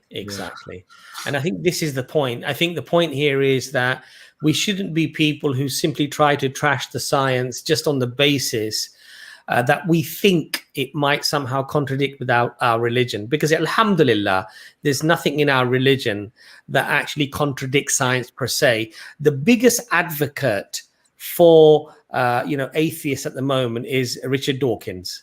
And what does Richard Dawkins say? Richard Dawkins says that evolution, which is what he pushes as a theory, doesn't actually prove or disprove God. But the argument works, and that's why I use it. So let's not be gullible fools and just fall into the argument when in fact the argument is irrelevant. It's an argument for science to establish, to make, to run projections and to design drugs. medication and what have you, using that particular theory. And if it works, great, fantastic. And I just don't think we should be dragged into that discussion unnecessarily, which is. I remember seeing Richard Dawkins. You've seen that video where he almost suggests that he would deceive people with that argument. Absolutely. If it means that they will. Absolutely. So I think we have this brother who's been on waiting. I think let's have a look. So is it Aris? Hello. Yeah. Hi. Assalamu alaikum. I'm actually a kid. Sorry? A kid. Can you hear me? We can hear you, yes. You can hear me? So how old are you? I am 11 years old right now. Okay. I don't think it's very appropriate to have underage people in. What do you think, guys? Imran, you're muted. Sorry, I'm just saying that thank you very much for coming on, but this is for adults and we're not allowed to have you on the stream. So wish you all the best, young man. Quite inspiring to see young people like that, though. Actually, let me just say one thing before he goes, if you don't mind. If you, Reese, if you do want to ask a question, by all means, if your parent is with you and they ask the question on your behalf and they're sitting with you, then it would be okay. But if you're on your own, it wouldn't actually be appropriate for grown-up adults to be talking to a young child. It would not be appropriate. So do you understand? Are you okay with that? Yeah, I'm fine. All right. Thank you. Thank you very much for coming on. Good We luck, really do appreciate you coming on. Bye-bye. Assalamu alaikum. So that might be my fault because I advertised this stream on the Muslim Gamers League, so there might be some kids on there. Ben, I heard that guy beat you in the last battle. I think that guy beat Ben in the last battle. He looked like he had a gamer like symbol, so I don't know. Hello, brothers. Salam, brother Husni. This is Husni from New York. I have a question. It's great to see you all, mashallah, is doing the great work of Allah. So what is my question is that, I have asked some of the ulamas also. Allah has said about the way he like the hand, like in the Quran about his hand, and then he mentions about the leg. So I even in a hadith too, and Prophet Muhammad said like Allah has only right hand, like in a way I believe it is correct. So does Allah has like I asked one of the ulama, he gave me 3 descriptions. One of the people who believes like when Allah says just believe it is, don't compare that to human, and another way that he believes like through the Ash'ari's belief that when Allah says about his hand or leg, it doesn't mean directly Allah has leg or hand. It's a way of like when he mentions about the hand, he tells about the way he helps the people, or comparative word that is. Brother, your sound is has suddenly gone. But I think we understand the question. Brother Imran, would you like to deal with that question, inshallah? Sure, I will do. I'm surprised that you say that you've spoken to people and they haven't really explained this to you. But so very briefly. So, for example, Allah says, there's nothing like unto him. Yeah, even you see in Surah Ikhlas, Qul huwallahu ahad, Allahu samad, lam yalid wa lam yulad, wa lam yakul lahu kufuwan ahad. And the last verse there, and there is nothing like unto him. So this is now your framework, because the only way you're going to know about Allah is what Allah tells you about himself. Yes. There's no way we can come to a conclusion about what Allah is like or not like. We can only come by the descriptions. So when Allah refers to himself with certain things, for example, the hand or whatever that might be, or the face, for example, we can't, because Allah also says there's nothing like him, we can't use the terms as we understand the terms. So then the question comes, how do we use the terms? And really what we have to say is that only Allah knows. That this is really something that is, because Allah, there's nothing like unto him. Anything that we can even imagine is not like what Allah is like. Yeah. Would you and say so now does that make sense? Sorry, Jordan, you were going to say something. Even in our language, a clock has hands, doesn't it? Yeah, so I think that even in our language, it's and like you said, I think we can only know what Allah reveals himself. Brother Husni, Jazakallah khair for coming on. I'm really sorry, we're going to have to rush the brothers. Like I have a conclusion on it. I'm sorry. Can I just ask it? Very quickly, because what it is, we're going to finish at 11:30, and we've got another 5 people to get on. So if you don't mind, please be quick. You go ahead. Yeah. So you said like we have to just believe what it is said in the Quran, but I would like to know like isn't it like the way that Allah has compared the hand to like the way He helps, so it doesn't come because Ashari's belief is like that. So I got this one. So do I have to take just as what Allah said? Allah said hand mean we should not, because it could also lead some of the people to shirk. You know, like when we say hand or leg, we could think in a way that human men think. So in the Quran, does it means to? Brother, I'm just going to very quickly answer the question for you. When we interpret things, there are 2 ways to interpret things. One is to interpret it directly, as in what does it mean, and there is another thing, which is that is there explicit verses what it cannot mean. So just hear that very clearly. Are there verses that indicate what it cannot mean?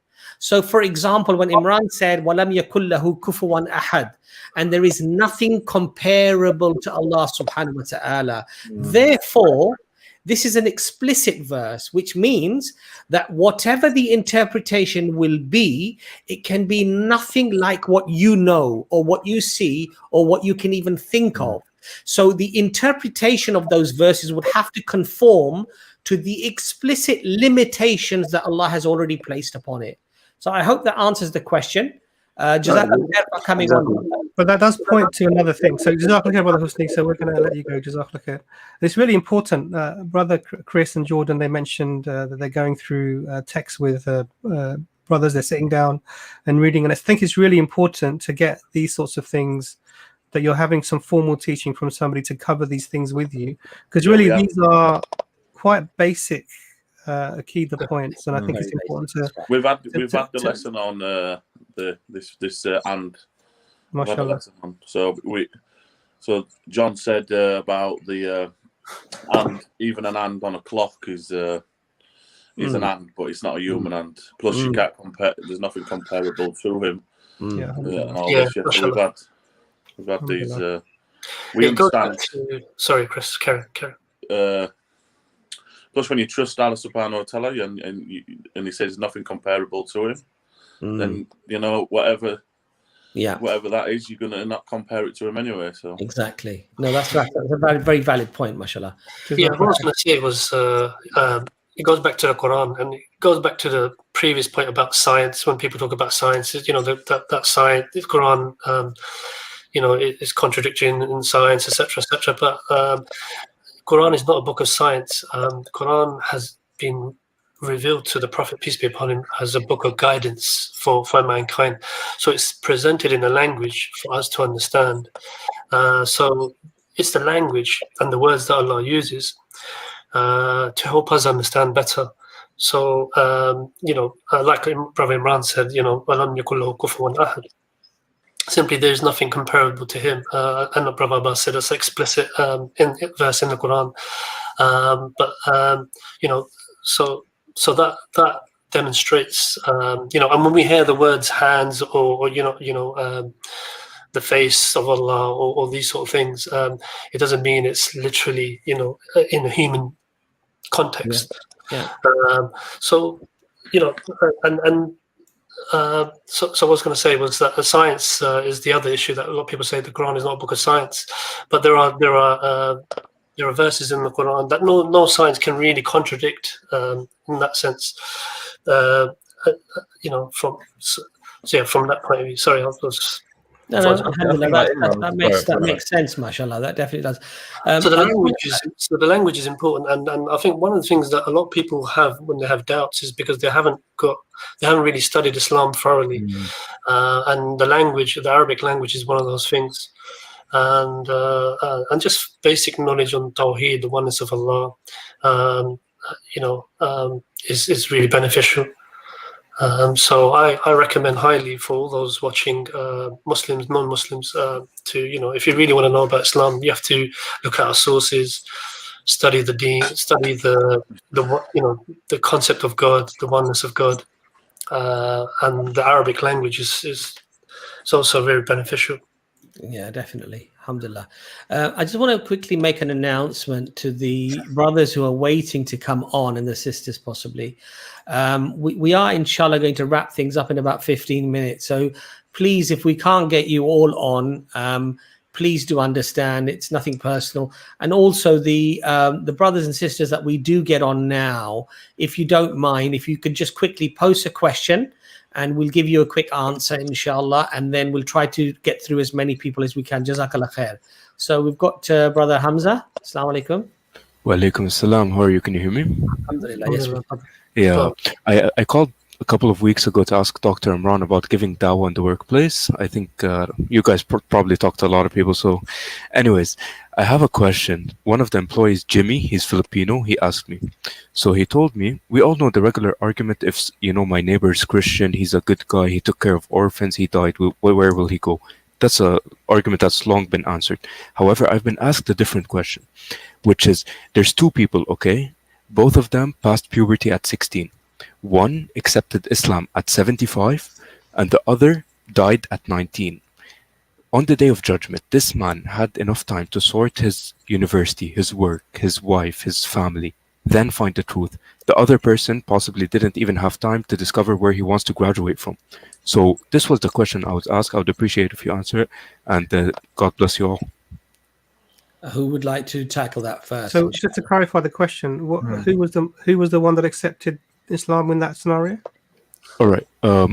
Two people. The one at 70 accepted Islam. They both passed puberty at 16. The other guy died at 19. Did they both accept Islam? No. One died at 19 and he couldn't have enough time. Basically, that's the argument. And the other one at 70. So the question is, are they both equal? A man had enough time to discover his whole life and plan it. Did the 19-year-old know about Islam? Well, of course, you know, he probably, on the age of internet, we all have, but he didn't figure it out. He didn't search it. He didn't look at it. You see, brother, the thing here is, when we assess the fairness of Allah subhanahu wa ta'ala, we can only assess if something is fair or unfair if we know everything. In other words, we know where the 19-year-old would have ended up. So what if Allah knew, for example, that this 19-year-old actually was going to commit many grave sins that would have actually resulted in maybe punishment or much greater punishment?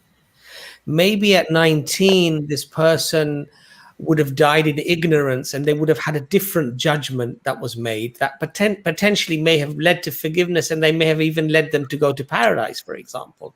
So the one thing I like what Brother Hamza Zorsis says is that we have the pixel and Allah has the picture. We are trying to judge the decisions that Allah has made on seeing one pixel.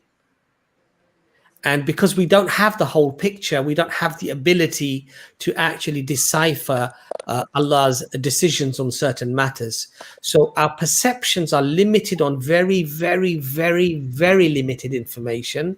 And what we believe is, and again, I put the point to you, brother, is this.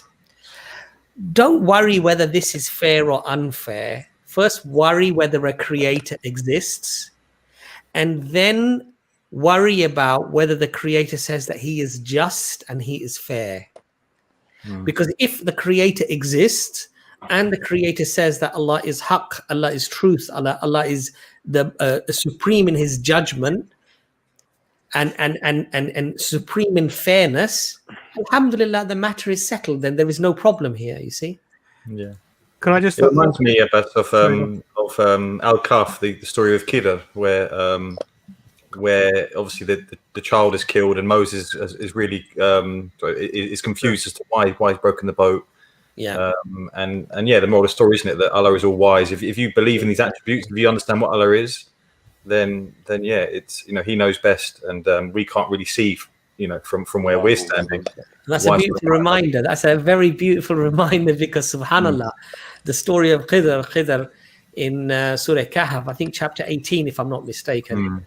I would advise you to read that, because there's so many lessons, mashallah, in that. Fantastic reminder, actually, Jordan, mashallah. Can I just say something very quickly before you go, brother? So in the question, the underlying assumption, so the question is actually, will they be treated in the same way? Are they equal? Yes. Are they equal? Yeah. So no one is equal. we are all different in our circumstances, in the way that we were born, what we were born into, what we've experienced, goodness, trauma, how our psychology is, what exposure we've had to the deen, what our level of learning is. We're all different. And Allah is not. It's not like a conveyor belt that there's a single standard for every individual and you're all stamped according to this. No, every individual is judged individually by the most just judge, Allah. So the 19-year-old will be judged according to his personal circumstances and his position where he was, and the 75-year-old will be judged according to his personal circumstances and where he was. So both of them will be satisfied with the judgment, because on the day of judgment we're told that Allah will not even commit an injustice even of the amount of the skin of the date of the stone, you know. So this is tiny amounts of that won't even exist. So we're not judged arbitrarily, and we're not judged according to a conveyor belt. Everyone individual is judged according to the individual person and their own circumstances. And this is where we can say we will be satisfied with whatever the outcome is. We'll say, yeah, Allah, you have done complete justice. We'll be satisfied. Why? Because we're not treated as broad categories. We're treated as intimately the individual. May Allah forgive us our sins and our shortcomings and grant us Jannah. All right, that was such a beautiful answer, honestly, by Brother Abbas and Imran. I actually appreciate so much your hard work. And Thank you honestly, I couldn't have explained it in a such simpler and nice way. So thanks so much. All right, take care. God bless you. Goodbye. It's good to hear from you again. Mashallah, Jordan, that was actually something that I didn't think of, but mashallah, a beautiful story in Surah Kahf about where Musa alayhi salam, a prophet of Allah, is agitated by the actions of Khidr because he's sunk the boat for poor people, and he's wondering why would you do this? Why would you damage somebody's boat? Subhanallah. Why would you kill this young boy? Subhanallah. Why would you repair this wall from a people who would not even give us food or offer us hospitality? And yet there was such a deep message in that, subhanAllah. So that was a fantastic, mashallah, reminder. Really, really good, alhamdulillah. Noor. Hello, guys, can you hear me? Yes, we can. Assalamu alaikum. Assalamu alaikum. So my question is about the hadith, about the palm trees, where the Prophet sallallahu alaihi wasallam said, do not do this to the tree, but it turned out that it was necessary. Do you know the hadith? No, but you're sounding not from your description, brother. Yeah. What is that noise? Yeah, can you hear me? We can, yes. Yeah, I'm talking about the hadith about the palm tree, where the Prophet sallallahu alaihi wasallam said that it requires something. It does not require something that the men were doing, but 1 year later it was found out that it required what the men were doing. Sorry, my English is not very good. Are you talking about when the Prophet, peace upon him, told the farmer to farm in a certain way, and it was from his own knowledge, not from Allah, and it was wrong, and then he said, well, don't follow whatever you follow from me from the religion is from Allah. Whatever you follow from me is just my worldly experience. Is that what you're talking about? Okay, cool. Yes. So what was the question about the hadith? Sorry. Well done, Ben. Yeah.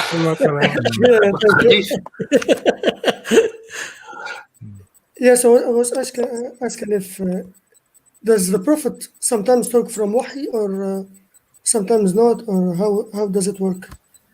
Brother, the explanation that the Prophet ﷺ gave actually clarified the situation, because he said whatever comes from Allah subhanahu wa ta'ala in terms of wahi is from Allah, and if I give you an opinion about something of worldly, like why don't you do maybe like this or something like this, you see?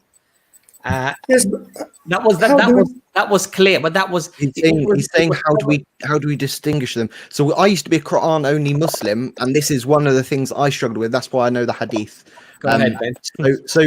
So we know it because basically the hadiths that talk about life in this religion and about laws and commands to his companions and to the ummah, we know from Allah subhanahu wa ta'ala, because the Quran says to obey him. So any commands to his ummah is revelation from Allah subhanahu wa ta'ala.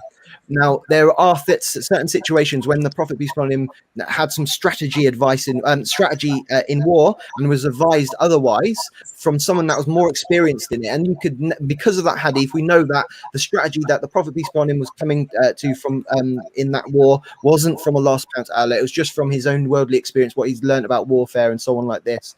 So we distinguish. This is only my reading. I'm no one of knowledge, guys.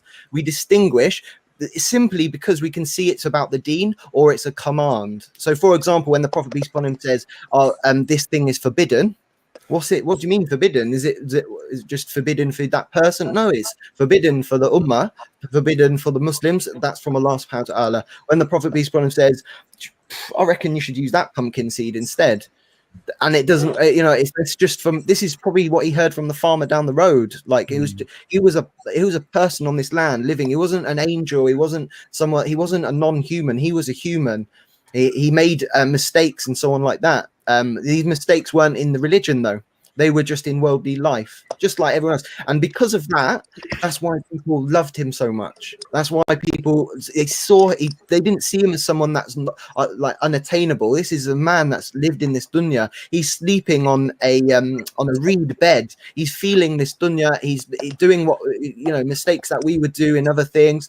But he's a messenger of Allah subhanahu wa ta'ala, and anything that good that comes from his mouth and any commands, any thing about the religion of Allah is from Allah subhanahu wa ta'ala. Does that make sense, bro? Yes, that makes sense. Thank you so much. Thank you guys. Thank you. I think one other very quick thing to note there is that there was never a confusion for the people, for example, that, is this wahi or is this? So, for example, there's a famous story. A woman that was a slave, she was freed, and her husband, I think, was still a slave. So she wanted to divorce, so she divorced him. He would follow her in the bazaar crying, please take me back. Please take me back. Please marry me, right? And she didn't want to. So the Prophet ﷺ had pity, so he asked the woman. He said, well, why don't you marry him? He seems like he loves you. So she asked him a question. She said, Rasulullah, is this a command from you? Or is this just a request or opinion from you? And the Prophet said, no, this is not a command. This is not from Allah subhanahu wa ta'ala. I'm just suggesting this. So she said, then I decide not to marry him. So, I mean, this is beautiful on so many levels. Number one, he is, sallallahu alaihi wasallam, is the ruler of the Muslims, and yet he didn't force her to do anything against her will. She didn't want to marry him. Khalas, okay, you don't have to marry him. And there are so many beautiful lessons and principles here that we can actually learn from. And also the fact that there was no ambiguity when it came to the deen. It wasn't a confusing matter for the Sahaba. They weren't there scratching their head, is this from Allah or is this just the Prophet saying this? There was never this confusion, subhanAllah. Did anybody want to add anything to that at all? No, alhamdulillah, that's pretty clear, mashallah. Maro?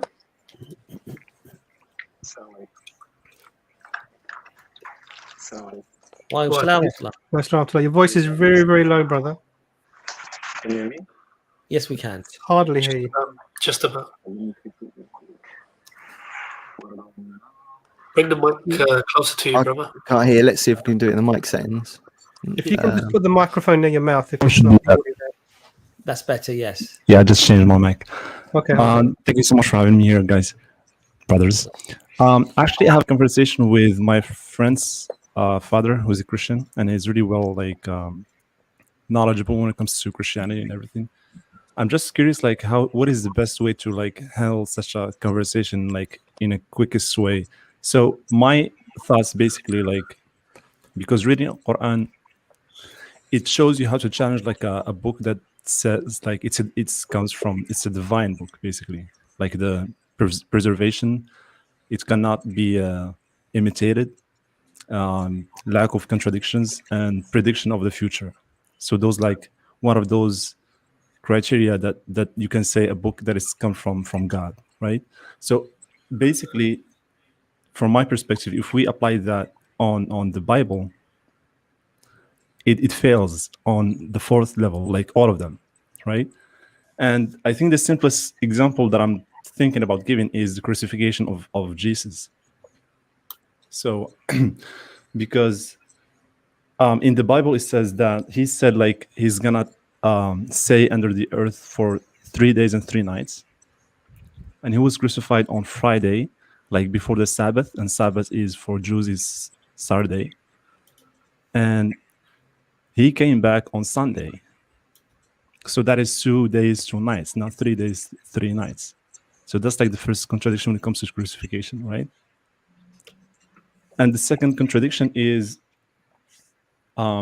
he said he's gonna like whenever somebody comes back, he comes back in the shape of an angel, like a spirit. But when he came back to his disciples and he met them, they were terrified, and he asked them, there's a verse in the Bible, like, why are you terrified? Like, you can touch me, you can see me, like I'm Jesus, I'm your Lord.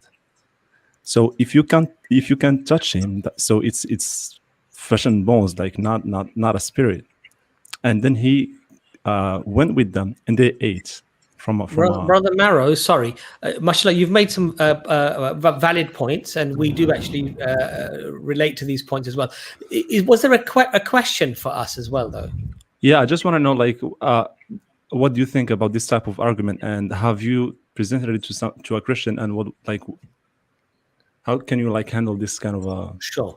Is there anyone who'd like to address that, Imran, or anybody, inshallah? Sure. I think. So yeah, Yaz, you want to say something? Sorry, yeah, just briefly. I'll say you kind of answered your own question in your presentation. You gave a beautiful argument, and that proves that the Bible is not a reliable source of information. So that's all I have to say. Go, Brother Imran, take over. Aren't there conflicting views as to, you're describing how Jesus came back? I think some describe him as still seeing his wounds and stuff. Some describe him as being perfect, and I think that'd be another reason why I would not believe it. Like, the reason why I'm going this way just because trying to prove that Jesus is not a God or not son of God through the Bible is just like a vicious circle. Your arguments are pretty solid listening to you.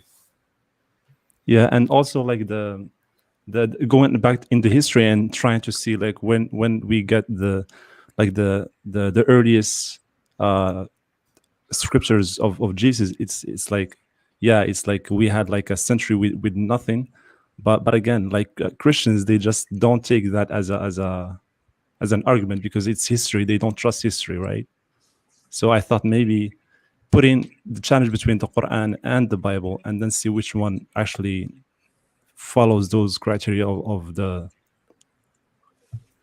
I'm not sure your thoughts about this. Yeah, Brother Imran, do you want to?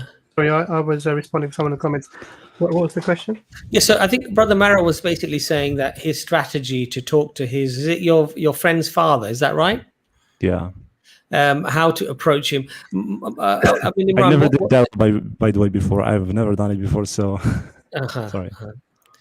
Imran, how would you advise the brother to approach his friend's father?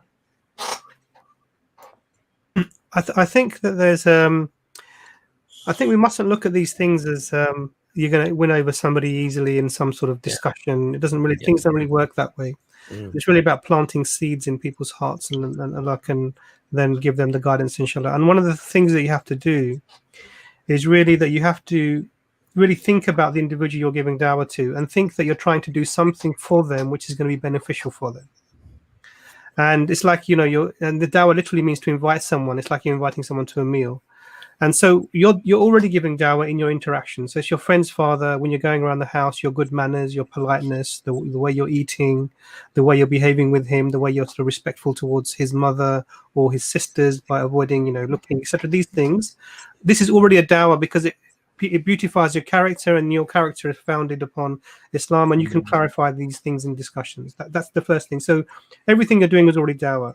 The second thing is that when you're actually trying to have discussions with people who are maybe a generation older than you, then we have a certain level of decorum that we have to show towards these people. and sometimes getting into sort of things that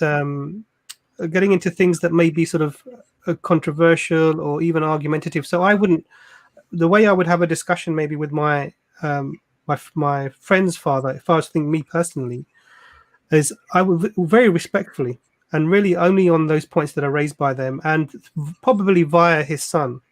So I would be giving dawah to his son, who would then maybe have those conversations that you maybe couldn't have. But if you then were spoken with directly, I would respond to those points that are raised to you directly in a nice, respectful way, because it's really about building that relationship to the point where the person themselves is looking and seeing what is it that you're talking about, why are your answers so good in terms of it. If you're going in attacking, sometimes people can put up walls and become defensive, and obviously for him you are like a child in a relationship wise, and they don't, and sometimes that you can come across in that way. So sometimes even things like, forgetting your book on Tawheed, which is sort of a little pamphlet with a few points at their house that's available for them to read, when they can read through that and maybe it come up when they wish you Merry Christmas or something, you responding to say, actually we don't really celebrate Christmas because, and whatever their faith background happens to be, and because this is a relationship, because you're with you have a friend and this is their father, not limited in terms of time, so you don't have to fire all of your bullets in one go, and you can do this, and obviously probably the most important thing is make dua for them, so that Allah guides them to Islam, and then really this is all part of that process. So it's not like the same as meeting a stranger and you've got a limited time and you really want to have that interaction with them, and that can be quite robust. It's really about connecting at a human level, letting them see what Islam has done to you, and with love and understanding, they will come to learn more about the religion through your interactions with his son and with him directly if he interacts with you. If you're uncertain, then maybe using the character method or behaving in a certain way and leaving texts around for them to use might be the better way, inshallah. And if they're amenable to it, and lockdown and things are finished, inviting them over to your house for meals, and they can see the Islamic environment and these things. These are all part of the dawah process. So it doesn't have to be because you're talking about an individual who you have a relationship with, or you are the friend of his son. Then the way you carry yourself is probably the most important thing in this particular scenario. May Allah make it easy for you, brother Maro. Thank you so much. One last question, please, brothers. Do you have any brothers here in Canada? Because I live in Canada. I'm not sure if you have any brothers. We do have brothers there. If you would like to email us, inshallah, we will put you through to Brother Sadat or Brother Ijaz. They're in Canada, and they do have mashallah organizations there, inshallah, that can help you. So we've put our email on the screen. Please do take the email us, inshallah, and we'll try to forward you some information. Jazakallah khair, brother. Thank you so much. Barakallahu feekum. We're probably only going to be able to get one more person on. I do apologize because we are touching 2 hours or just barely. Sam? Hello? Hello there, Sam. Assalamu alaikum. Wa alaikum. I just got a quick question. I got a friend who's Buddhist, and he talks about suffering. Him thinking about a creator is suffering to him. Thinking about the universe or the expansion of it or the fine tuning is suffering. Anything's got to do. He just wants to be free, live in the now. Doesn't worry about what's going to happen tomorrow, So I'm trying to show him that, hey, there might be something there. Like I've been trying to come on a position where I've been coming to him through fine tuning of the universe, that kind of argument. Then the creation of the universe, when it all started, I've been trying to come at all angles. He doesn't seem to flinch. He doesn't want to. He thinks everything is energy. He goes, he might believe in a God. He goes yes or no, but he thinks it's energy. I don't know how to how to approach him in a way that to make him understand, hey, there's something to worry about here. He doesn't want to look at evidences, and he doesn't want to, I tell him to do some research. I'm pointing to the right direction. And I don't know. Maybe some advice, brothers. I don't know, man. So have you asked him why he believes what he believes? Good question. I did ask him, and he seems to, because he had this sort of awakening where everything sort of stopped for him in a way. He explained it to me. Where, sorry, 1 minute. Is he a convert to Buddhism? Nah, man, he's born in Sri Lanka. Okay, cool. Sorry, carry on, bro. But he wasn't really into it at the start. Now he's sort of getting into it. Mm-hmm.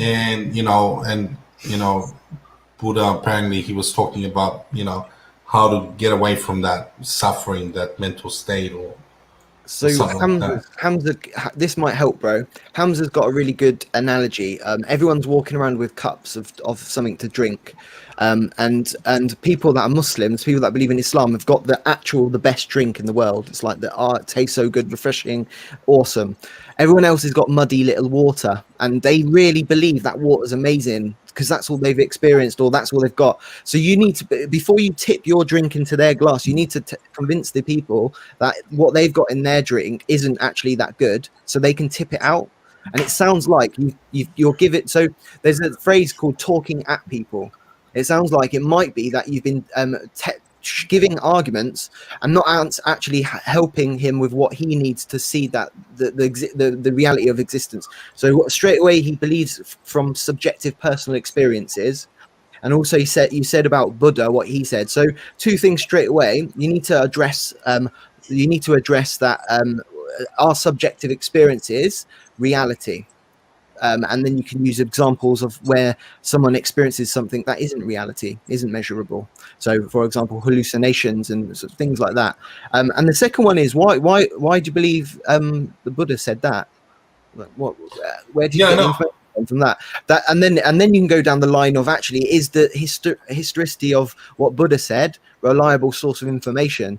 And you can go into basically, bro, ask him lots of open questions to really understand what he believes and why he believes it. So then you can deconstruct that, and that might take a couple of weeks or whatever of your own research. It might actually make you better at Dawah because you'll learn all this cool stuff about Buddhism that you can then talk to other Buddhists in the future, inshallah. This might be your test from Allah. Might be a really good opportunity for you.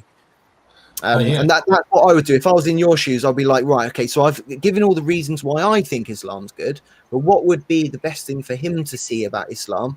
Okay, so what's stopping him? Okay, because he's really convinced this Buddha guy actually said this, and he had a dream once and it made him feel fuzzy and he meditated and saw Buddha. Okay, so we got to sort that out first. Do you know what I mean? Yeah. What do you think, bro? Because I don't want to talk at you now like I just... like I just said for you not to do with that guy. So what do you think what I said? Nah, he's a really good friend of mine, man. We've been friends for like 12 years, man, from university, you know what I mean? And I care about him. Of course, bro. I actually have a second question. If we have got some time? Can I give a quick opinion on the first one just quickly? Just for that. Yeah, I feel like, for it. No, I think you're right. I'm gonna try to do that. What you said, Ben. But I think for me it would be, and I don't want to give conflicting things, and I think Ben's right. I think going that why do you believe what you believe? But I always think in Dawah we should always go back to the go rap that I hear, going back to God, because I feel like Tawheed and the Islamic Allah is the strongest thing that trumps any other religion. So put that up against the Buddhist version of God. And I think there's so many flaws, and I think starting from there, and then the rest sort of comes together. And I feel like we can often spend a lot of time arguing with Christians, Buddhists, Hindus, when maybe the prophetic way of Dawah would be to just go for that one God and go from that way down. You know what I mean? Yep. Can I also add something to this? Third opinion. I think rather than going to your second question, let's just make this something that we can, maybe help with. So, it's probably good, as brother Ben said, and brother Jordan as well. Very good that you have to return to the concept of creation, because I don't believe that Buddhism specifically is not a theistic religion. It's just really a philosophy of how to live in the world, and the idea is that it's built upon life is suffering, and through understanding that suffering, you attain some sort of enlightenment through the meditative process. And the idea is to separate yourself from what's happening around you, and separate your thoughts from the emotions and everything that's happening around you. But you can't do that, Imran. Yeah, you can't. I agree with you 100%. You can't do that. We live in a world. You're paying bills. You're looking after your parents. You're doing this. You're doing that. There's suffering everywhere. Absolutely. If you're putting it in that perspective. So this is the thing. So if you understand what the basic premises of the religion would be, then you can point out what even if you make yourself feel somehow okay about the suffering that's happening around you by your meditation, what are you doing for that suffering? What actually are you doing to try and change the things that are happening in the world? And does it matter? The person that's being killed or tortured or raped or murdered or whatever that might be, how does your living in the moment for you affect them or better them? Or is there any outcome for this? Are they just going to suffer and then their life then ends? And then what happens? Is there any justice in this whole setup? And they have this idea of reincarnation or being born again until you enter a state of, true enlightenment, however that might be. I think they believe in reincarnation, if I'm remembering correctly. The idea that you're born into a life without knowing your previous states is inherently unjust, especially if your next state is based upon your previous life's experiences and existence and what you've lived. And we were talking really early on about if there's punishment or reward, then really if you're told what that is, that makes it just. But if you're not told, what that is, then that becomes unjust, even if the punishment fits the crime. But you don't know that you've done a crime. So I don't think so. There's no answers for this within the world, that narrative. There's also no answers for why, if there is suffering, what's the purpose of it within the world? Why is it there? Because they have no concept of the creator. So if this is all just a mechanism and there happens to be suffering within it, that's meaningless. It's meant to be there. Why are you worried about it? So if you were to maybe learn a little bit more about the Buddhism and then speak to them about that from the Islamic perspective, this is our view on suffering, this is our view on justice in life after death, this is our view, and then you can show like you said, the holes in the narrative. How do Muslims deal with the suffering in the world? We actively pray to a creator who can change the conditions of the people on the earth.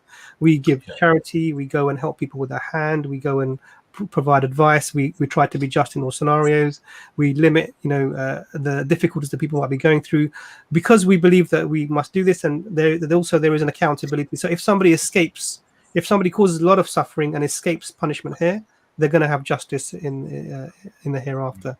So there's lots of ways of trying to tackle, and it's very interesting because people like Sam Harris have made Buddhism something that atheists can sort of think about being an atheistic version of spirituality, which is sort of this is an oxymoron. There's if the world is atheistic and there's no supernatural component to the world, then there's no spirituality, because spirit by definition is supernatural.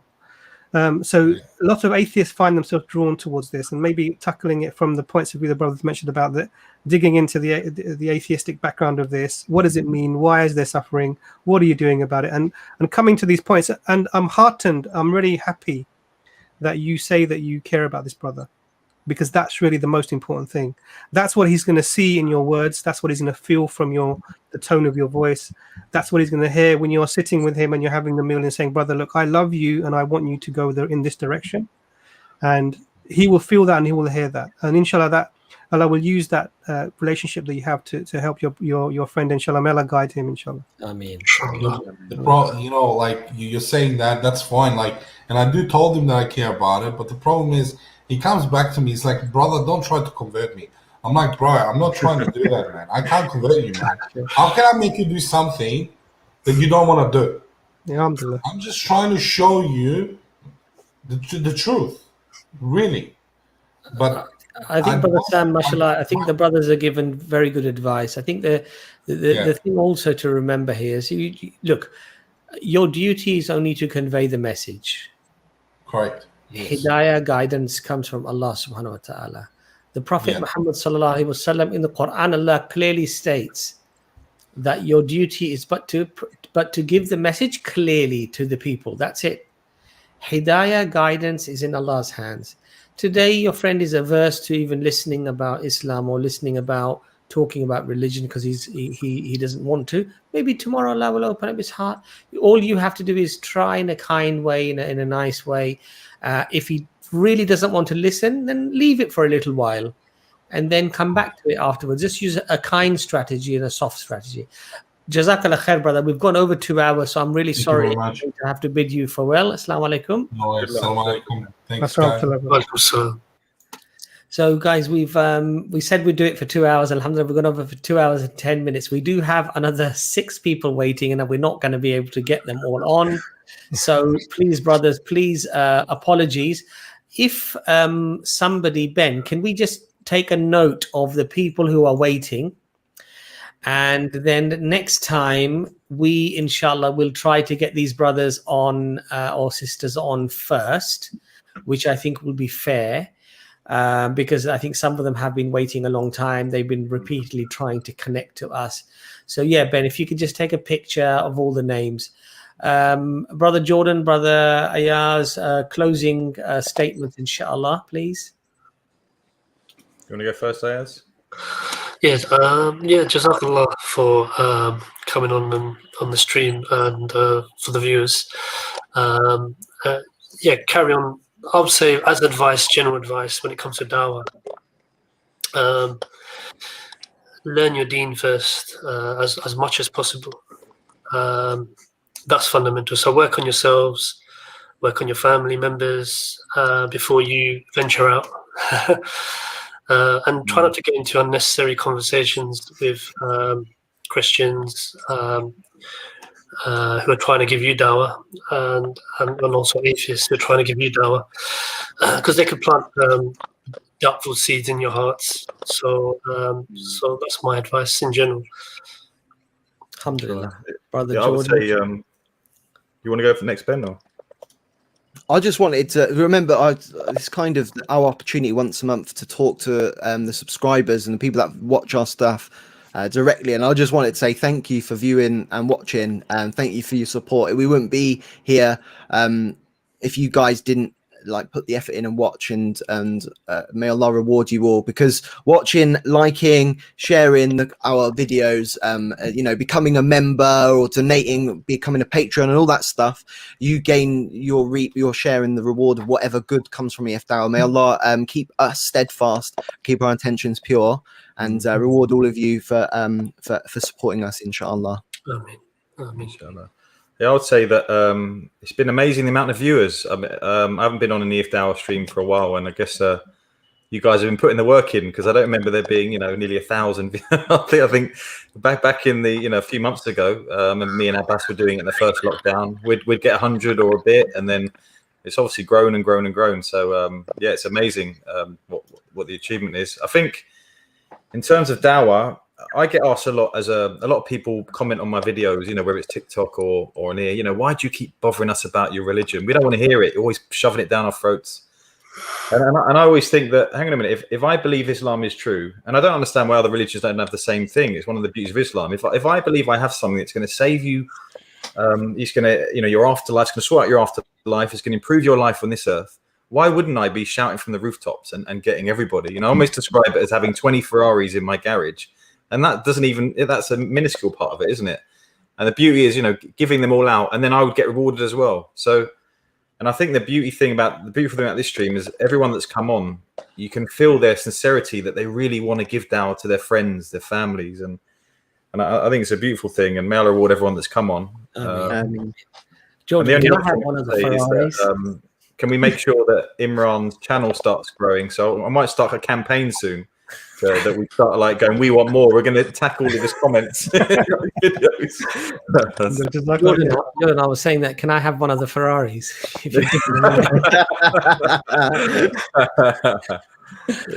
Brother Chris, last words, inshallah. Assalamu alaikum.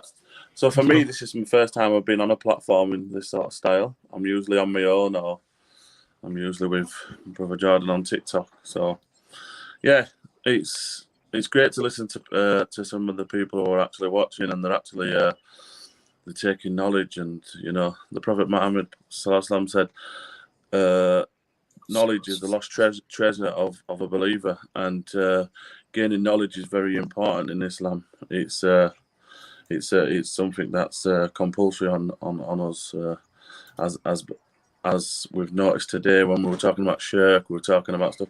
We need to know about these things, because if we don't know about these things, you could get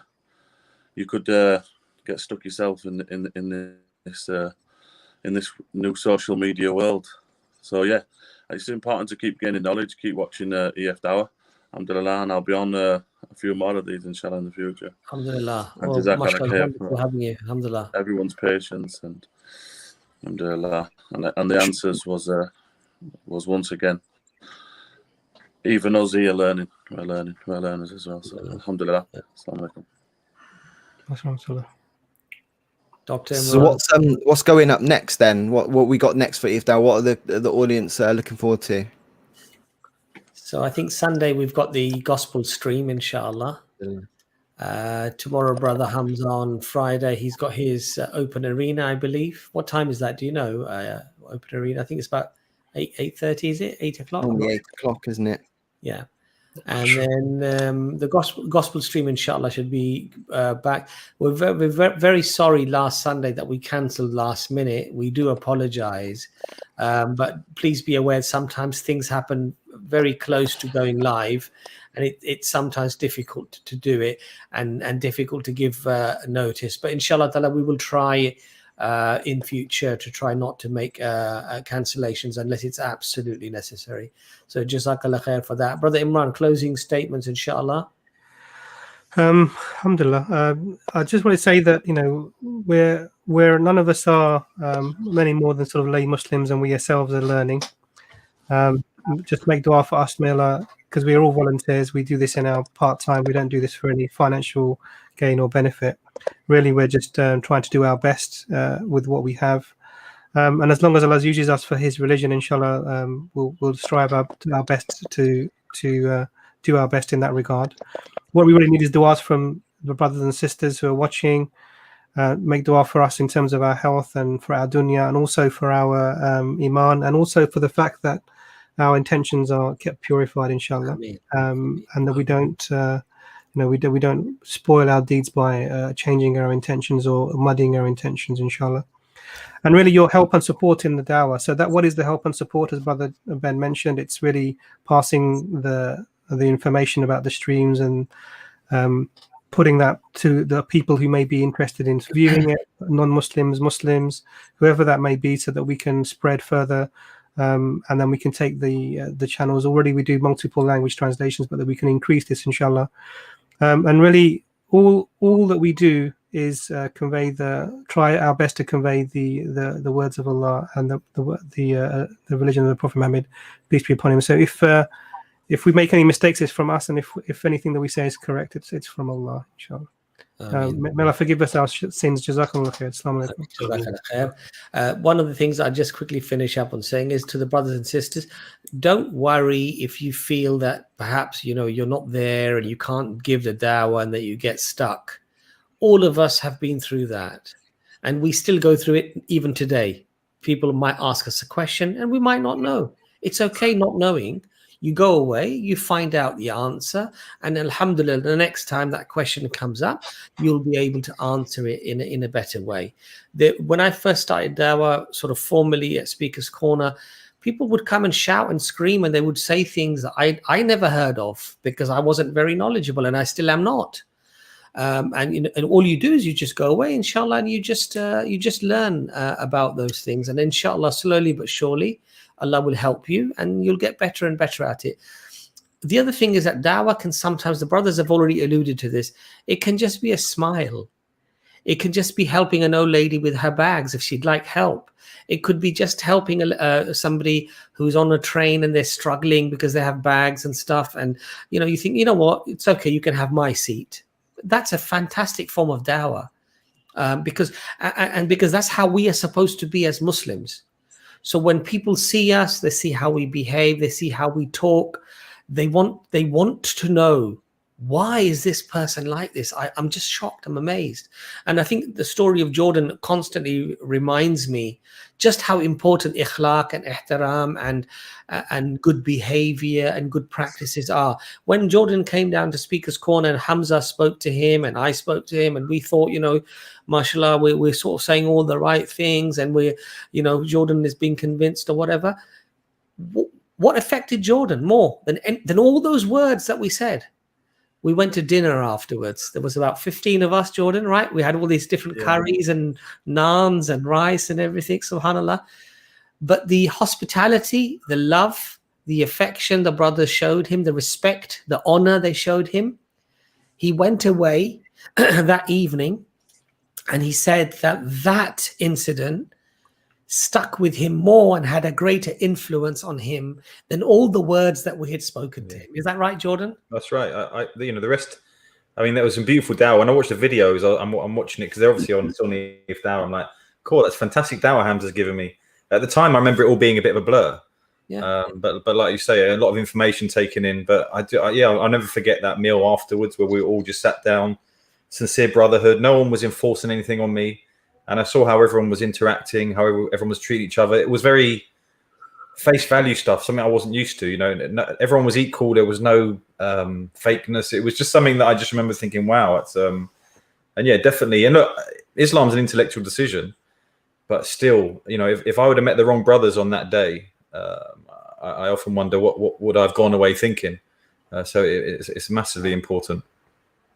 And that's why, we have this lovely saying in England, and I'm sure it exists in other countries as well. Actions speak louder than words. Our actions speak louder than words. So please purify your actions, because the Prophet Muhammad sallallahu alaihi wasallam had the purest actions, and he told us to aspire to and strive towards good character. So inshallah, do what's best in terms of imitating and copying Rasulullah sallallahu alaihi wasallam, and inshallah that will be the greatest dawah. And of course, with that comes the arguments, the discussions in a nice way. That all follows. But I hope that's not too long. But jazakallah khair for everybody for watching and listening.